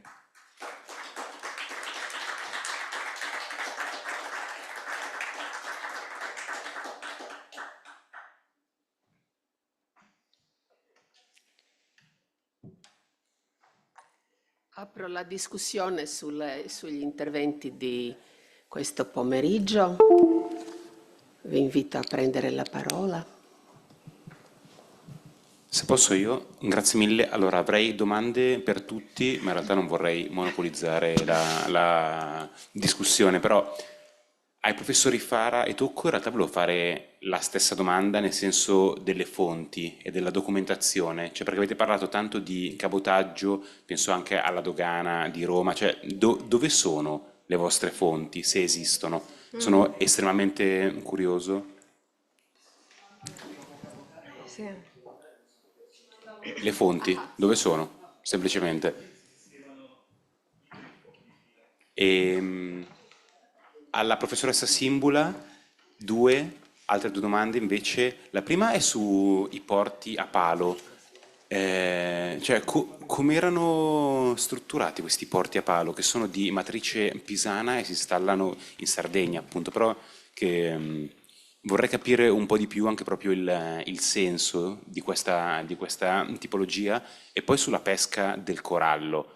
Nel senso, se gli algheresi si occupavano della pesca o della lavorazione e se esistono fonti a riguardo, già rispetto al XIV secolo. E per Vittoria invece, vabbè, vorrei fare un sacco di domande, ma mi fermo. Solo Una vorrei rigirare quella che è stata fatta a me, cioè se esistessero quindi distretti specializzati in cui c'era un know-how particolare con maestri d'ascia e se si occupassero solo del militare o anche della produzione di naviglio mercantile, o se vi fosse una diversa specializzazione e cioè, con delle commissioni pubbliche, appunto. Cioè se la Corona lei stessa fosse l'imprenditrice per la costruzione navale in certi distretti o no, e poi da dove spuntano fuori questi distretti? Cioè sono eredi di una tradizione più lunga oppure sono creati artificialmente dalla Corona perché servono luoghi per la costruzione? E poi, ultimissima invece curiosità è per il faro di Portopì. Da quant'è da quando è attivo? Cioè c'è una data per cui noi conosciamo l'attività o no? Grazie mille, scusate il numero. Prima Andrea, mi pare. Vado io? Ok. Nell'ordine. Allora, Conti, per quanto riguarda le fonti, ovviamente dipende molto dal secolo, le fonti di Roma sono considerate un po' avare. Diciamo per quelle più risalenti, X, XI, XII secolo, ci sono alcune cronache, alcune lettere papali, per esempio quando discutevo della possibilità di questi negoziatores romani di andare in Africa settentrionale per conto del Papa, c'è proprio una lettera, diciamo così, di incarico che dice, che raccomanda a questi potentati dell'Africa settentrionale, questi negoziatores romani che farebbero parte, c'è un po' una discussione su questo, delle famiglie dei Pierleoni, per esempio. Poi ci sono altre fonti di carattere più particolare come le carte dei monasteri, per esempio citavo quelle delle fonti di Santi Cosma e Damiano e Mica Aurea, che sono un bel giacimento, sono state molto studiate da Fedele, se non ricordo male, per l'XI-XII secolo. Adesso abbiamo una giovane dottoranda in Sapienza che si sta occupando per il XIII-XIV, è bello perché appunto in questo modo tu hai un andamento praticamente di 4 secoli. Questa dottoranda io l'ho invitata a vedere le cose dal punto di vista storico-economico perché è un unicum per Roma, però non è molto della quale per questa cosa. Vediamo un po' se la riusciamo a convincere. Poi abbiamo altri fonti tipo le cronache, quella dell'Anonimo Romano, che racconta molto di questi avvenimenti e all'interno inserisce sempre questo tipo di notizie. Per il 400 iniziamo ad avere i registri di Ripa e Ripetta, abbiamo quello famoso, il 1428, che è stato studiato dalla Lombardo, edito e continua a essere sfruttato in modo puntuale. Ci sono gli studi, anche ecco, questo per il periodo precedente, ci sono gli studi di Marco Venditelli che ha studiato i mercatores in urbe potentes e ha fatto vedere come molti di questi si muovano anche attraverso, non solo sul Tevere, ma appunto anche attraverso sul mare, ecco, in qualche modo. E ultimamente, cosa molto interessante, appunto, siccome Roma è considerata molto avara di fonti di questo tipo, c'è stato un bel libro di Luciano Palermo che ha iniziato a vedere, cioè, vabbè, non abbiamo magari su Roma, però andiamoci a vedere che cosa dicono fuori rispetto a Roma. E quindi ha fatto questo bel libro un paio di anni fa, a partire dalle lettere del Datini, e quindi è andato a ricostruire il commercio interno a Roma, sul Tevere e in parte anche sul mare, proprio partendo dalle lettere datiniane verso la penisola iberica, quindi ha fatto una sorta di rigiro del problema. Poi ci sono anche le altre cose che ha studiato anche lo stesso Luciano o Ivan Ait, partendo, ripeto, da tutta una serie spesso anche di micronotizie che però vengono messe a sistema, oppure per l'Arsenale su cui non mi sono fermato, ci sono una serie di quaderni proprio sotto Callisto III tra il 55 e il 58, dove c'è proprio descritta in modo puntuale la costruzione di galee con questo arsenale che viene organizzato sulla riva del Tevere. E lì è molto interessante perché poi questi registri sono tenuti da un personaggio molto vicino al Papa, evidentemente, Sancio II, mi pare si chiama, se non ricordo male, che è proprio incaricato di costruire di amministrare le risorse per costruire queste galee sul Tevere, e lì ripeto, molto interessante perché poi c'è una concentrazione di manodopera che arriva dalla penisola iberica, praticamente tutta la Liguria, c'è manodopera locale, manodopera che arriva dall'Italia centrale, sempre questo dialogo tra terra, fiume e mare. Ma insomma, prego. Sì, sì, sì, sì, c'è tutto un meccanismo, cioè se tu arrivi, diciamo che ti fermi a Civitavecchia e decidi che usi Civitavecchia come punto, diciamo così, di scambio, eh, arrivi a Ostia e Porto, che sono alle due imboccature del Tevere, tu arrivi là e lì ci sono la prima dogana di Roma, diciamo del fiume, dove tu ottieni un foglio di via. Poi risali il Tevere, questo foglio di via deve essere consegnato alla seconda dogana interna, che è quella al porto di Ripa, dove c'è un ufficiale che confronta le due bolle, che devono coincidere. Ovviamente c'è sempre il modo di aggirare questo sistema di doppio controllo, però se ti scoprono ci possono essere guai. Qui ancora ci sono delle fonti interessanti, divertenti, che ha studiato anche già insomma in modo risalente Luciano Palermo, dove uno di questi personaggi viene effettivamente scoperto, e allora gli si prende la nave, si mette in mezzo al Tevere, gli si dà fuoco come ammonito degli altri, insomma per gli altri, per tutti quanti. Professor Tocco. Sì. Allora, le fonti. In Sicilia, per studiare in generale qualunque cosa relativa al Medioevo siciliano, noi abbiamo due problemi. Uno, che abbiamo, diciamo, carte private, chiamiamolo così, no? Atti notarili e così via, solo a partire dalla fine del 200. Prima certo abbiamo pergamene e cose, ma io sono dell'avviso sempre che le pergamene in linea di massima coprono in maniera relativamente casuale e comunque con una densità infinitamente minore rispetto agli atti notarili la realtà della quale ci vogliamo occupare. Quindi se noi vogliamo occuparci di età normanna o età sveva, non abbiamo moltissimo, diciamo che l'abbiamo abbastanza distribuito però su tutto il territorio dell'isola. Quindi il primo problema è l'assenza della documentazione notarile prima del 300.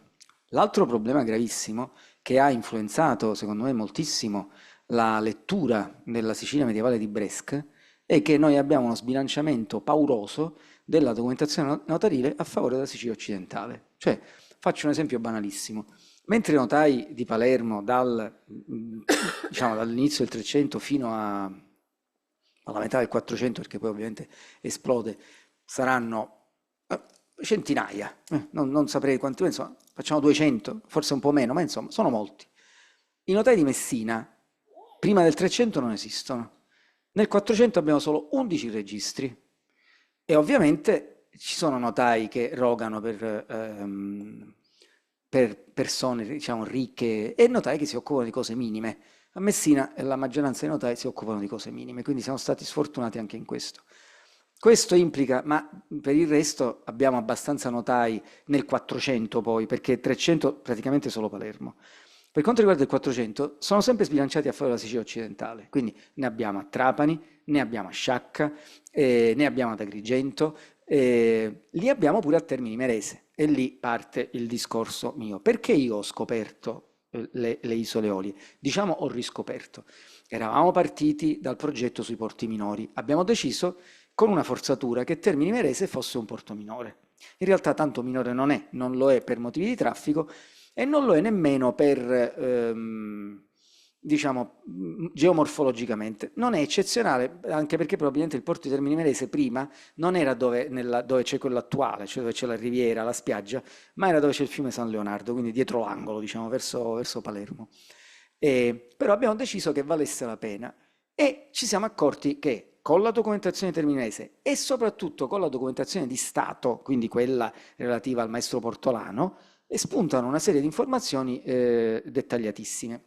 Ancora una volta siamo sfortunati però per Messina, soprattutto per Messina, perché Messina aveva una sua, diciamo, rendicontazione e gestione, perché Messina è una città come possiamo dire, è un regno nel regno.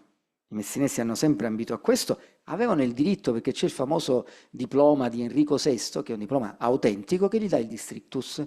Quindi i messinesi hanno uno Stato nello Stato, nominano gli ufficiali, li controllano e così via. E questa sarà poi alla fine la rovina di Messina nei confronti di Palermo, perché è una città pericolosa per il potere centrale, che preferisce una città come Palermo piuttosto che una città di ambiziosi pericolosissimi che vorrebbero governare un territorio. Se io fossi un re, evidentemente diffiderei di Messina e non di Palermo, mi conviene Palermo, va bene? Comunque, anche lì, nel Maestro Portolano, è rarissimo che ci sia qualche dato su Messina, perché c'è scritto i dati di Messina sono della secrezia di Messina, che non c'è più. Quindi anche lì abbiamo uno squilibrio a favore della Sicilia occidentale. Che significa? Significa la Sicilia del grano, fondamentalmente. Ecco perché la visione di questa terra monoculturale, eccetera, eccetera. E Messina è la seta, e poi ci sono tutti i nebrodi, c'è il legname, ma noi non le abbiamo queste, cioè ci resta pochissimo, possiamo immaginare. Quindi c'è uno squilibrio oggettivo che deve indurci a valutare le fonti con grandissima attenzione e discrezione e che ci impedisce, secondo me, di dare risposte ultimative. Poi, dall'altro lato, per quanto riguarda nella fattispecie Lipari, ma anche i commerci, diciamo, di piccolo cabotaggio, naturalmente ci sono gli archivi, pochi calabresi, e poi c'è Napoli. Napoli però, anche lì, la Camera della Sommaria. Elina Rugolo, che ho citato, c'era andata e dice che non aveva trovato molto. La Schiappoli dice io ho trovato molto. Ora la Schiappoli però probabilmente parla dei privilegi e i privilegi sono ancora, si possono rinvenire a Napoli, si rinvengono pure a Palermo. Come avete visto dagli atti che io ho messo nelle immagini, ci sono cose del 600 perché sono copie, ma ci sono anche cose del 400 perché appunto quando Alfonso dice al viceré i Liparoti hanno dei privilegi, gli manda l'esecutoria, cioè gli manda il privilegio e quelli fanno l'esecutoria, la copiano e quindi avete visto carte pure del 1424, praticamente contemporanee, che naturalmente non possono essere falsi, non solo non possono essere falsi perché sono molto vicine al privilegio originale, ma perché ai siciliani questa cosa non è che facesse piacere, cioè abbiamo dei tizi che possono venire qui, che sono di un altro regno e che non devono pagare dazio e noi ci perdiamo i soldi, d'accordo? Quindi non c'è dubbio che siano autentiche. Forse bisognerebbe andare a Napoli. È un archivio che io non conosco molto bene, quello di Napoli, anche perché è un archivio molto grande, e comunque abbiamo la tragedia della sparizione della documentazione angioina. Già dai registri angioini ricostruiti si vede che per esempio Lipari e così via figurano, Lipari dava la galea sempre anche in età angioina, quando Palermo dà Teride, non dà galee, Messina poi dà un sacco di navi naturalmente, e infatti io l'ho accennato nella relazione, è Messina il vero grande porto della Sicilia, solo che di Messina non ci resta quasi niente. Quindi bisogna muoversi essendo perfettamente consapevoli che la documentazione superstite distorce fortemente la lettura di una ricerca del genere, soprattutto quando si parla di piccolo cabotaggio. Però, ripeto, Termini Imerese mi ha veramente stupito perché effettivamente c'è una... Io non ho citato niente, ma per esempio spessissimo c'è la citazione del viaggio di navi che vengono descritte, anche piccole navi, che si dice Alurriami, quindi vuol dire nel regno di Napoli, chiamiamolo così, e in certi casi ho trovato anche per le 4 parti del mondo, che mi pareva un po' ambizioso, ma quando ho sentito che arrivavano a Dubrovnik, forse effettivamente, come dire, ci arrivavano nelle loro 4 parti del mondo. Allora, Corallo, si sente? Sì. Corallo e Porti a Pali. Allora, i Porti a Pali li ritroviamo in Toscana e sono strettamente collegati alle tecniche costruttive pisane. Evidentemente i Porti a Pali si possono essere realizzati in determinati contesti, cioè in fondali, cioè in aree come dire, sabbiose e molto riparate, perché chiaramente in mare aperto, infatti, si porta via tutto. Invece questi porti, diciamo che il porto a Pali a Cagliari, quello di Cagliari, resiste fino al 1570, grosso modo, perché a quel punto era più o meno saltato perché la manutenzione era venuta meno e poi forse non era neanche più funzionale per le esigenze del tempo. E comunque gli esempi si ritrovano nella costa toscana, abbiamo anche delle raffigurazioni. Per quello che si comprende dai lavori di ristrutturazione che vengono fatti nel 1376 in età catalano-aragonese, è rimasto il registro delle spese e lì si vede come operano, come lavorano gli operai, il pontone, i pali, eccetera, l'approvvigionamento di materiale, gli operai che intervengono, eccetera. Si tratta di pali tenuti da traverse molto lunghi, conficcati nel fondale sabbioso. È probabile anche che ci fossero dei frangiflutti in qualche modo per frenare la corrente. Questo non ti so dire con esattezza. Sì, sono due bracci chiusi al centro da una catena. E allora, se tu guardi l'immagine che c'è nel famoso bassorilievo genovese di Porto Pisano, questa prospettiva portolanica del porto, sostituisci le colonne di pietra con i pali di legno e questa è l'immagine che si ha del porto nelle incisioni che abbiamo. Nelle prime incisioni compare in questo modo. Poi te ne faccio vedere qualcuna se vuoi, cerchiamo di non allargarci troppo qua. Per quanto riguarda il corallo è un tema, l'estrazione del corallo sardo è un tema particolarmente studiato perché i banchi erano molto ricchi e la pesca del corallo è attestata già nella prima metà del 200 e i grandi pescatori di corallo sono i marsigliesi. Infatti molta documentazione sta a Marsiglia ed è stata studiata al Baratier, poi ripresa anche da altri studiosi, eccetera. Diciamo, anche in età genovese, ovviamente con i Doria, ci sono i marsigliesi, ci sono i genovesi e in età catalano-aragonese arrivano anche i catalani. Ciò nonostante la comunità marsigliese è quella che svolge un ruolo costantemente, cioè c'è una lotta anche c'è un articolo di Roser Salicru appunto che ha studiato la lotta per il corallo nei mari di Alghero e anche in relazione alla scoperta, all'esaurimento dei banchi del Nord Africa, Marsacarese, eccetera. E comunque si tratta di un tema molto studiato, i documenti sono soprattutto notarili, oltre che privilegi, concessioni, eccetera, attraverso i quali si può seguire un po' quello che è l'andamento della pesca. Però diciamo fino all'impianto, alla nascita del porto di Alghero, l'unico centro per la pesca era quello di Bosa e quindi Alghero nasce in maniera concorrenziale. Da un lato, come dire, stringe in una morsa l'altro grande, il porto che è fuori controllo ligure, che è il porto di Torres, e dall'altro appunto si assicura il controllo delle rotte su quel versante e lo sfruttamento di questa risorsa strategica. Quindi mi fermo? Sì.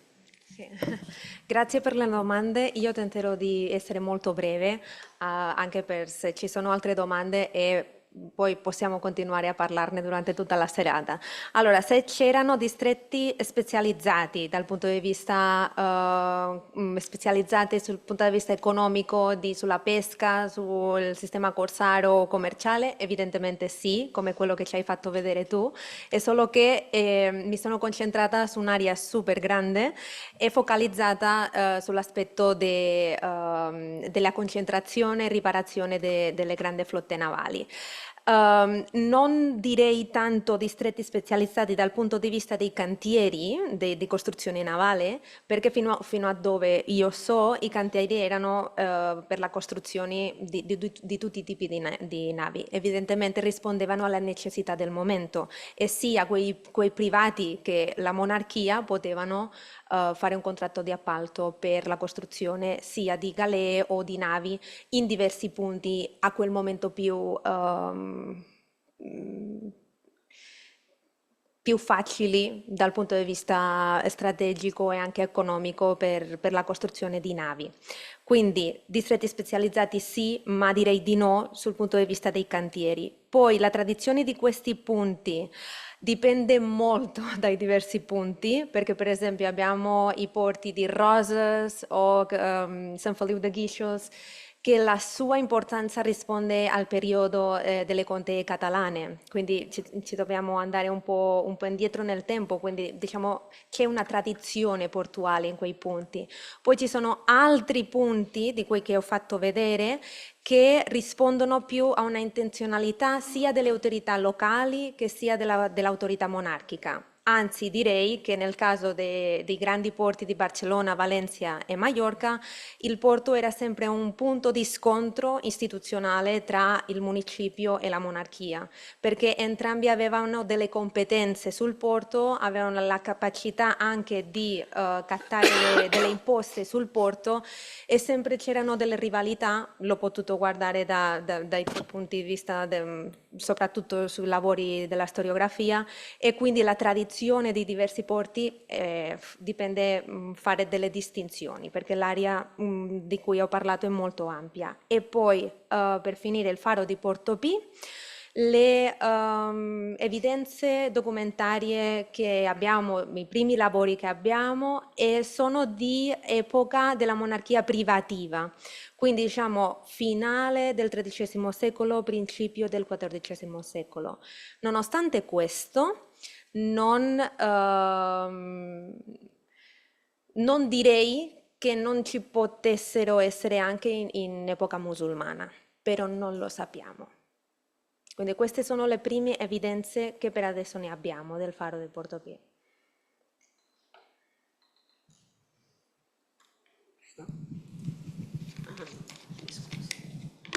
Grazie. C'era qualcuno?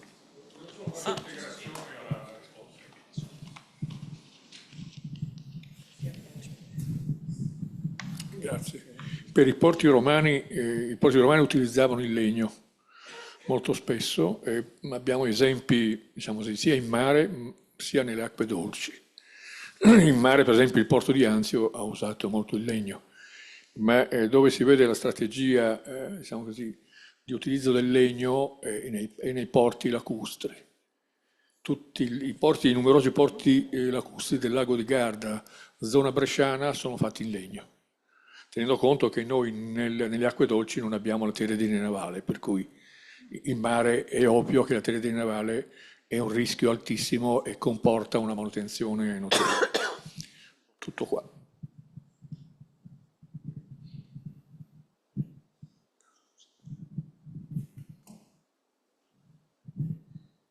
Ma in effetti la mia domanda si ricollega perfettamente, perché proprio sull'archeologia, nel senso che tra le fonti mi chiedo se nelle aree che avete esposto la fonte archeologica può in qualche maniera sopperire o comunque incrementare la mole di dati. Certo, le infrastrutture sono prevalentemente lignee, moli in muratura, un fenomeno quattrocentesco fondamentalmente. Ecco, però questa è la domanda insomma, su cui so poco, per cui vi chiedo, e poi aggiungo un paio di considerazioni generali, diciamo così. E mi sembra che quello che sia emerso a fronte proprio del discorso, forse un po' abusato a questo punto, dell'unità mediterranea, sia la logica locale e regionale, cioè c'è una costellazione di grammatiche molto differenti tra loro, con delle logiche che si possono comprendere soltanto effettivamente guardando contemporaneamente morfologia, potere politico, funzione economica, e di tanto in tanto l'una è prevalente rispetto all'altra. Questo è. Quindi mi chiedo quanto appunto si possa effettivamente parlare di un linguaggio comune della mediterraneità in questo senso, e allo stesso modo, pensando alle relazioni di questa mattina sull'Adriatico, effettivamente la distanza insomma si incrementa ulteriormente, cioè mi sembra che le due configurazioni siano sostanzialmente divergenti su molti punti, cioè rispondano comunque a logiche diverse. E pertanto, ecco, anche su questo vi chiederei magari una passata di opinioni finale. E infine, ecco, se osservate, perché i vostri contesti sono tutti contesti insulari, secondo me anche Roma è un contesto insulare, perché è qualcosa a parte, diciamo così, è per estensione, per capacità di attrazione proprio come un'isola, no? E ecco, qual è poi alla fine l'elemento predominante, cioè la decisione politica, la funzionalità economica, la necessità del territorio rispetto appunto a delle configurazioni che non hanno un entroterra così ampio come altre realtà fondamentalmente, cioè sono confinate a isole conclause, per così dire. Fate vobis. Ok, facciamo sempre a giro. Allora, da un punto di vista archeologico, sì, Roma comunque è stata indagata anche nelle parti, diciamo, dei porti fluviali, ci sono degli studi importanti. Quindi da questo punto di vista c'è una certa continuità con le strutture romane, nel senso che quello che per noi oggi è Ripa, quindi questo porto che si sviluppa in epoca medievale, quello romano è dall'altra parte, è Ripa greca, che però piano piano si insabbia e quindi poi si passa dall'altra parte che c'è anche uno spostamento in relazione alle famiglie che controllano il territorio romano, che si dividono il territorio romano. Quindi dal punto di vista archeologico c'è una certa continuità, ci sono stati anche degli studi che hanno messo in evidenza le banchine dei porti. E non è tutto in legno, perché Roma ha il grande vantaggio che io posso utilizzare tutte le cose di spoglio che voglio, insomma, praticamente per tutto il Medioevo Roma è a cielo aperto, insomma, chi può prende. Ci sono momenti in cui questa cosa è più regolata, meno regolata, però di fatto io ho una quantità di pietre, di pietrame di diversa qualità che posso utilizzare. Questo poi si vede anche in alcune immagini. Poi per quanto riguarda la diversità, tu dicevi, sì, beh, certo, anche dal mio punto di vista c'è una diversità, però poi se uno ci pensa, qui ragiono un po' da economista, diciamo, i problemi a cui io devo rispondere sono sempre quelli, quindi poi le soluzioni possono avere un'immagine diversa, ma poi una forma molto simile. Abbiamo visto stamattina, ci raccontava Cruse Pavin sul fatto che anche a Venezia c'è il problema di far entrare le navi di grosse dimensioni come a Roma e quindi la soluzione è quella di trasbordare le cose. I modelli nautici sono molto, molto simili alla fine, questo me lo insegni tu più di me, insomma, in alcuni contesti sono molto simili, si ripetono, si tendono a ripetere. Quindi, diversità, ma anche secondo me c'è un qualcosa appunto mediterraneo che unisce senz'altro, che poi appunto viene come tante altre cose, poi viene declinato in modo diverso a seconda di quelli che sono i bisogni particolari, insomma.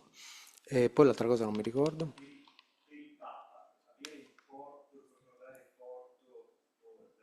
Costruzioni navali da Santo Spirito in Sassia di cui parlavi prima, cioè è un dispositivo di potere oppure è una funzione prettamente necessaria per l'economia è quello della città? che... Cioè, io ho il porto e sono colui che comanda, diciamo no, perché così, il porto non ce l'ha il Papa inizialmente, quello un po' che facevo vedere, cioè nell'evoluzione della storia di Roma, che è sempre in bilico tra comune e Papa, non è detto che vinca il Papa. Sì, Il Papa sì. vince solamente nell'ultima fase, diciamo così. Sì, ho detto il Papa, nel senso, ma chi di fatto poi lo controlla, lo Infatti, utilizza come dispositivo di certo, potere o no? assolutamente sì. Cioè, chi controlla il Tevere controlla Roma.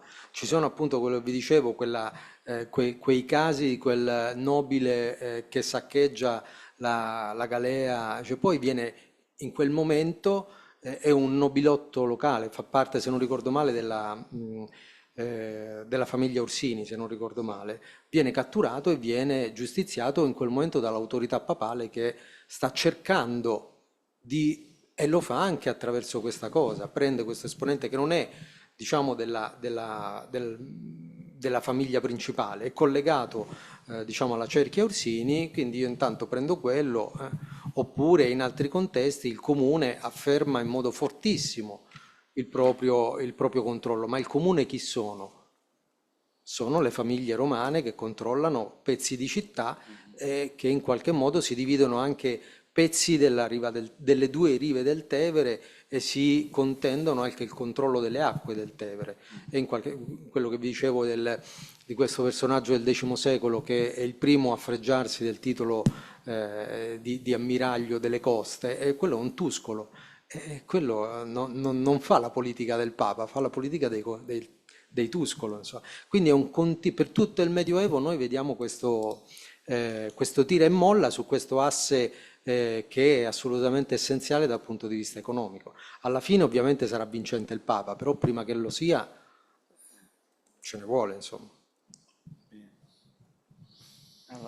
Allora, per ordine, l'archeologia. Parliamo dei porti minori o parliamo dei commerci? È utilissima in tutti e due i casi.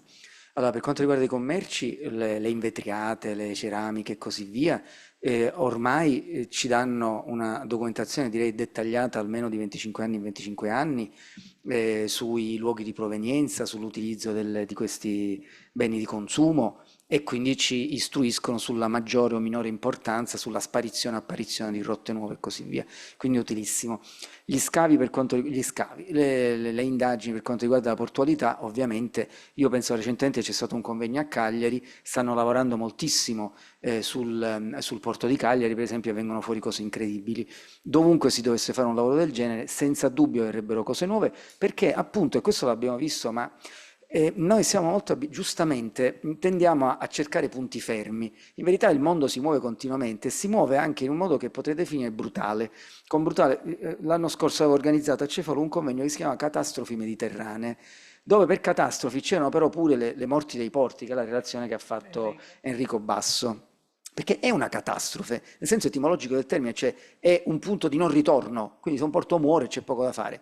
Dopodiché, però, alle catastrofi è sempre il potere politico che risponde. Può decidere, come nel caso di Marsiglia, devastata agli aragonesi, si decide no, è troppo importante, la dobbiamo rifare, anche se questo è costoso.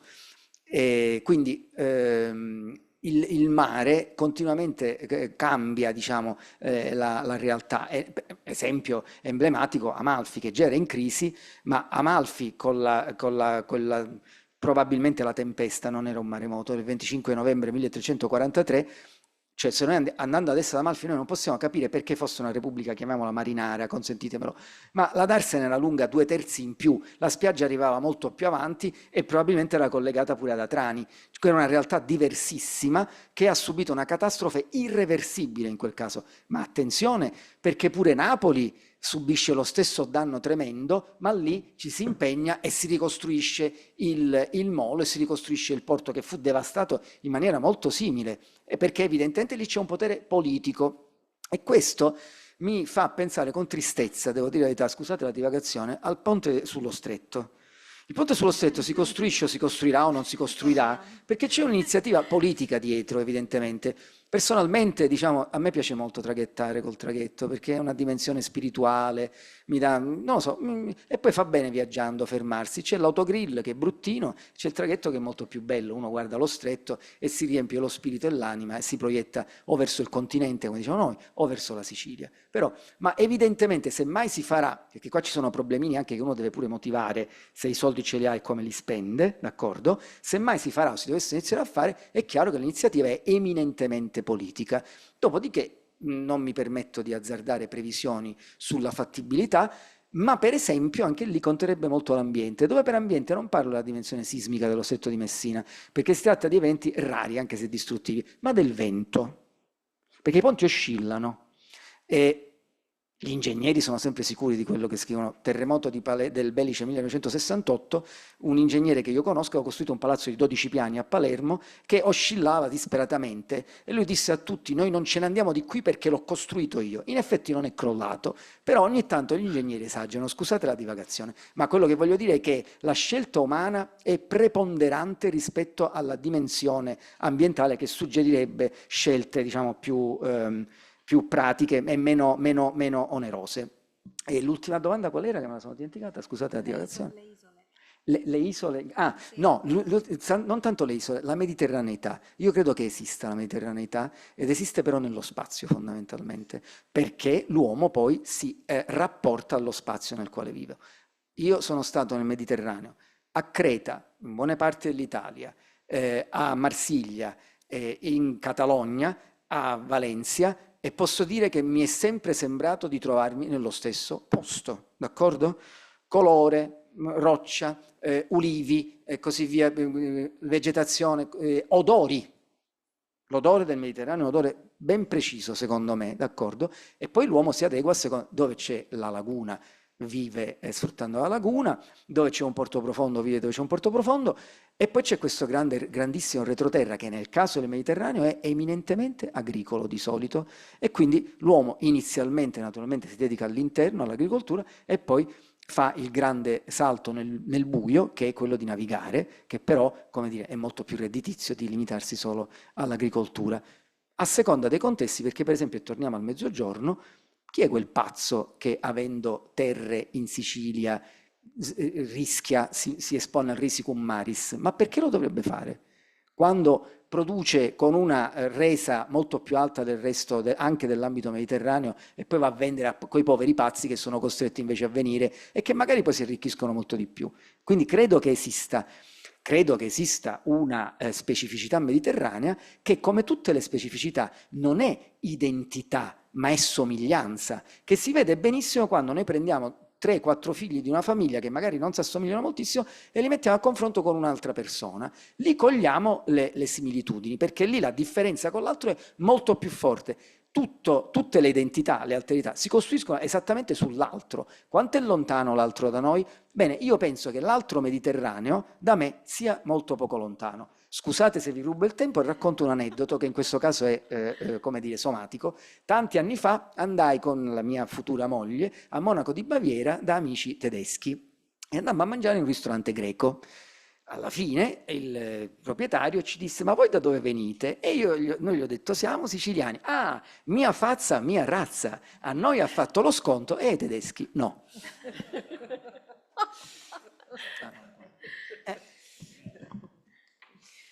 Beh, io non ho una risposta, in realtà in parte concordo con quello che diceva Paolo, cioè questa mediterraneità diffusa che è difficile poi tradurre in qualcosa di concreto, perché viene declinata in maniera differente ovunque. E qui entrano in gioco tutte le condizioni che sono state evocate, ambientali, le strategie economiche, le strategie politiche, quelli che sono gli interessi di volta in volta, perché ci sono anche le variazioni cronologiche, anche la cronologia ha un valore, per cui è difficile tracciare, come dire, definire. Io non saprei definirle, la mediterraneità è qualcosa di percepito, ma è qualcosa anche difficile da tradurre in maniera concreta in una definizione assoluta. Non saprei, ecco, sarò brevissima, poi se voi continuiamo a parlarne.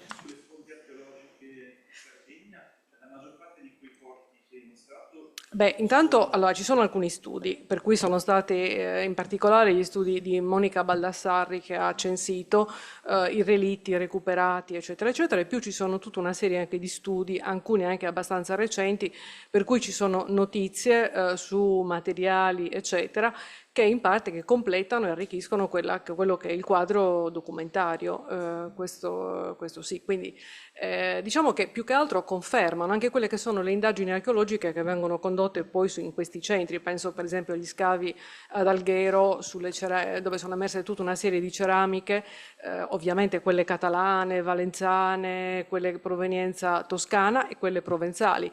E tra le altre cose in percentuale che indica per esempio anche la forza della presenza. I corallari, per esempio, marsigliesi e quindi le ceramiche provenzali trascorrono diversi mesi all'anno nel Medioevo in un centro come Alghero, che sono i mesi la stagione della pesca del corallo, e quindi portano anche queste, diciamo, uniscono il commercio, il piccolo commercio a questa che è l'attività. In qualche modo quindi si vedono sono interessanti soprattutto come indicatore della percentuale dei traffici, ecco, anche diciamo che completano e integrano anche in qualche caso in maniera decisiva quelli che sono i dati documentari, soprattutto per il 300. Però comunque insomma, diciamo, ci sono degli studi e qui abbiamo un autorevole esponente di archeologia navale che tiene sotto controllo un po' tutto il Mediterraneo e ci può dare anche delle indicazioni più precise. Posso rispondere io? No, volevo dire semplicemente una cosa prima sulla parte archeologica, che secondo me è anche il problema, torno al discorso di Lipari, no? A Lipari c'è questo museo archeologico Bernabò Brea e lì si vede il grande problema dell'archeologia siciliana, soprattutto della sovrintendenza della Sicilia orientale negli anni 50, 60, 70, che è una sovrintendenza, diciamo, in quegli anni diversa dalla sensibilità delle sovrintendenze magari veneziane o lombarde. Cioè lì si andava, si scavava, civiltà pre-greca, micenea, greca, romana, tutto il resto si buttava a mare. Si va nel museo di Lipari, praticamente è tutta una sezione con bellissimi vasi di epoca greca, in parte romana, e la sezione medievale è una teca di 1 metro per 2, non c'è 2 cocci e nulla. Cioè, l'unica cosa veramente interessante di epoca medievale a Lipari è un chiostro normanno, benedettino, che è molto, molto bello.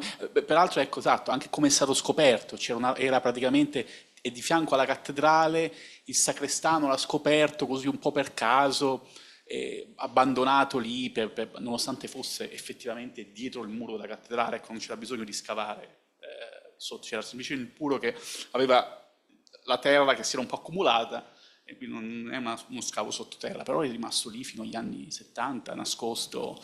Quindi secondo me, diciamo, è un po' difficile poi in Sicilia, per l'archeologia medievale, recuperare dagli scempi fatti in quegli anni, ecco.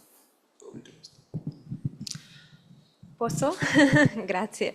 Allora, dal punto di vista della Corona d'Aragona, e direi specificamente per la conoscenza della Catalogna, l'archeologia e i lavori che fanno gli archeologi, soprattutto quelli subacquatici, è fondamentale.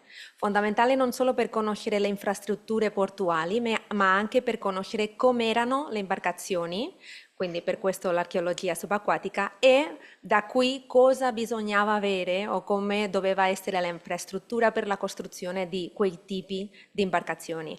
Io che ho fatto per questa presentazione innanzitutto un lavoro di riassumere la storiografia, mi sono basata soprattutto per Catalogna sul lavoro di archeologi, quindi direi che è di importanza molto, molto grande.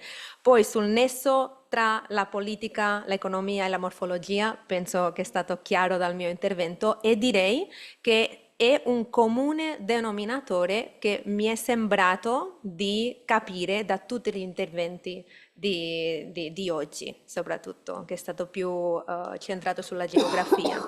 Quindi da questo punto di vista, da questo nesso tra la geografia e l'economia e la politica, penso che da questo punto di vista sì possiamo parlare di mediterraneità, perché è quello che abbiamo dimostrato un po' tutti, almeno in parte.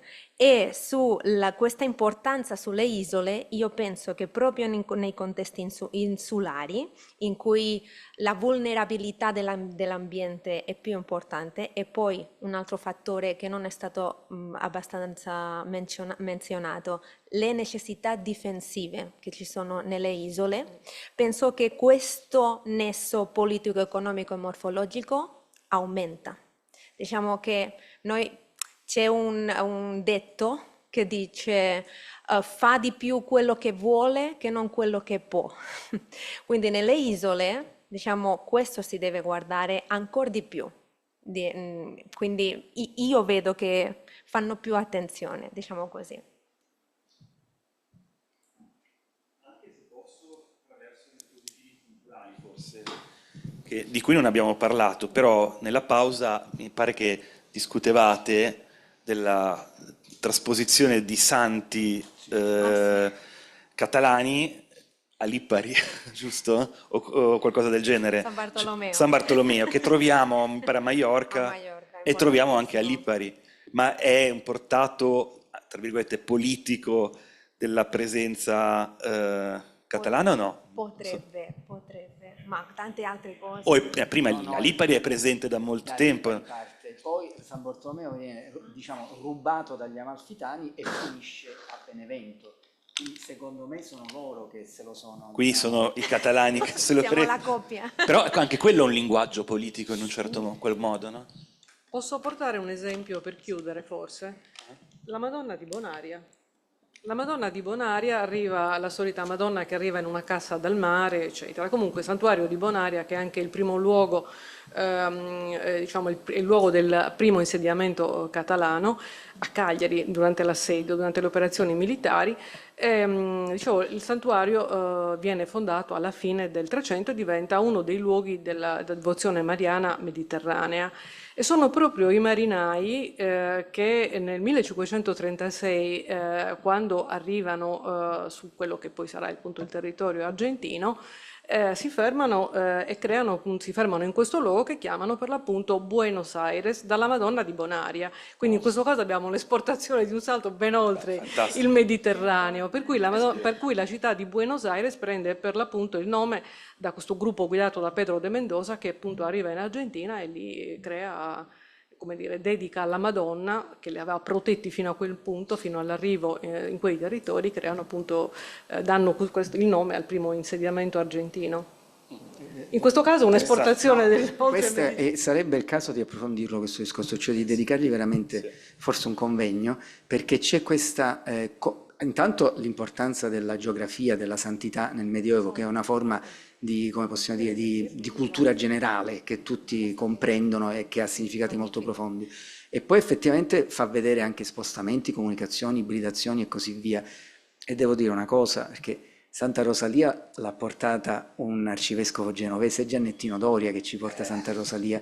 La nostra patrona era Santa Cristina, e anche lì veramente sarebbe Bolsena, ci sono discorsi molto lunghi da fare, però Santa Rosalia, diciamo, è di importazione genovese, bisognerebbe capire anche perché, però, e quindi si vede benissimo tutte queste cose hanno un retroterra enorme che vale la pena di approfondire, quindi questa osservazione poi su Buenos Aires è veramente, come dire, sconvolgente. E anche là l'America Latina, certo, è la dimensione mediterranea. Santa Rosalia nell'America Latina c'è una devozione fortissima, per esempio. Quindi... Questa è una buona idea, perché il quarto convegno sarà dedicato alla cultura tirrenica, adriatica, politica, economia, cultura. Avranno uno spazio. Sì, sicuramente. Rispondere all'Adriatico, cioè, in continuazione passano anche i santi dalla Dalmazia a Venezia, dalla Venezia alla Dalmazia, lo stesso esattamente. Poi forse in effetti tutte queste Madonne che arrivano per l'acqua. Qualcosa vorrei. Questo sarebbe forse un fatto del Mediterraneo, perché ne vedo meno in Atlantico. No, in Atlantico no, troppo attraversate troppo lunghe. Sì, quello che stavo dicendo. Di Madonne che vengono per l'acqua, perché ce ne sono dappertutto. La Madonna arriva sempre ai generi della cassa a mare. Poi oltretutto c'è spessissimo qualcuno che la vuole, cerca di portarla via, ma gli animali che tirano la cassa vanno dove invece la Madonna. Sì, esatto. Sì. E dunque questo è veramente un fatto del Mediterraneo, si può fare dei percorsi bellissimi con queste Madonne. Mi pare che con le Madonne chiudiamo. Grazie. Ecco, ringrazio a tutti per la buona discussione di oggi e per tutti gli interventi durante questo convegno.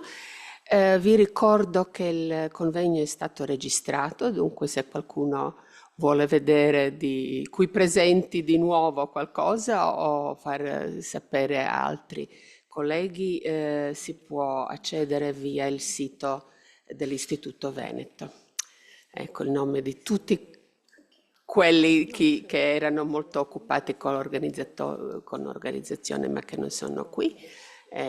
Qui siamo solo il collega Musara e io. Ringrazio a tutti, spero che ci sarà un bel volume e fra poco penso che qualcuno prenderà contatto. Ecco. Sì.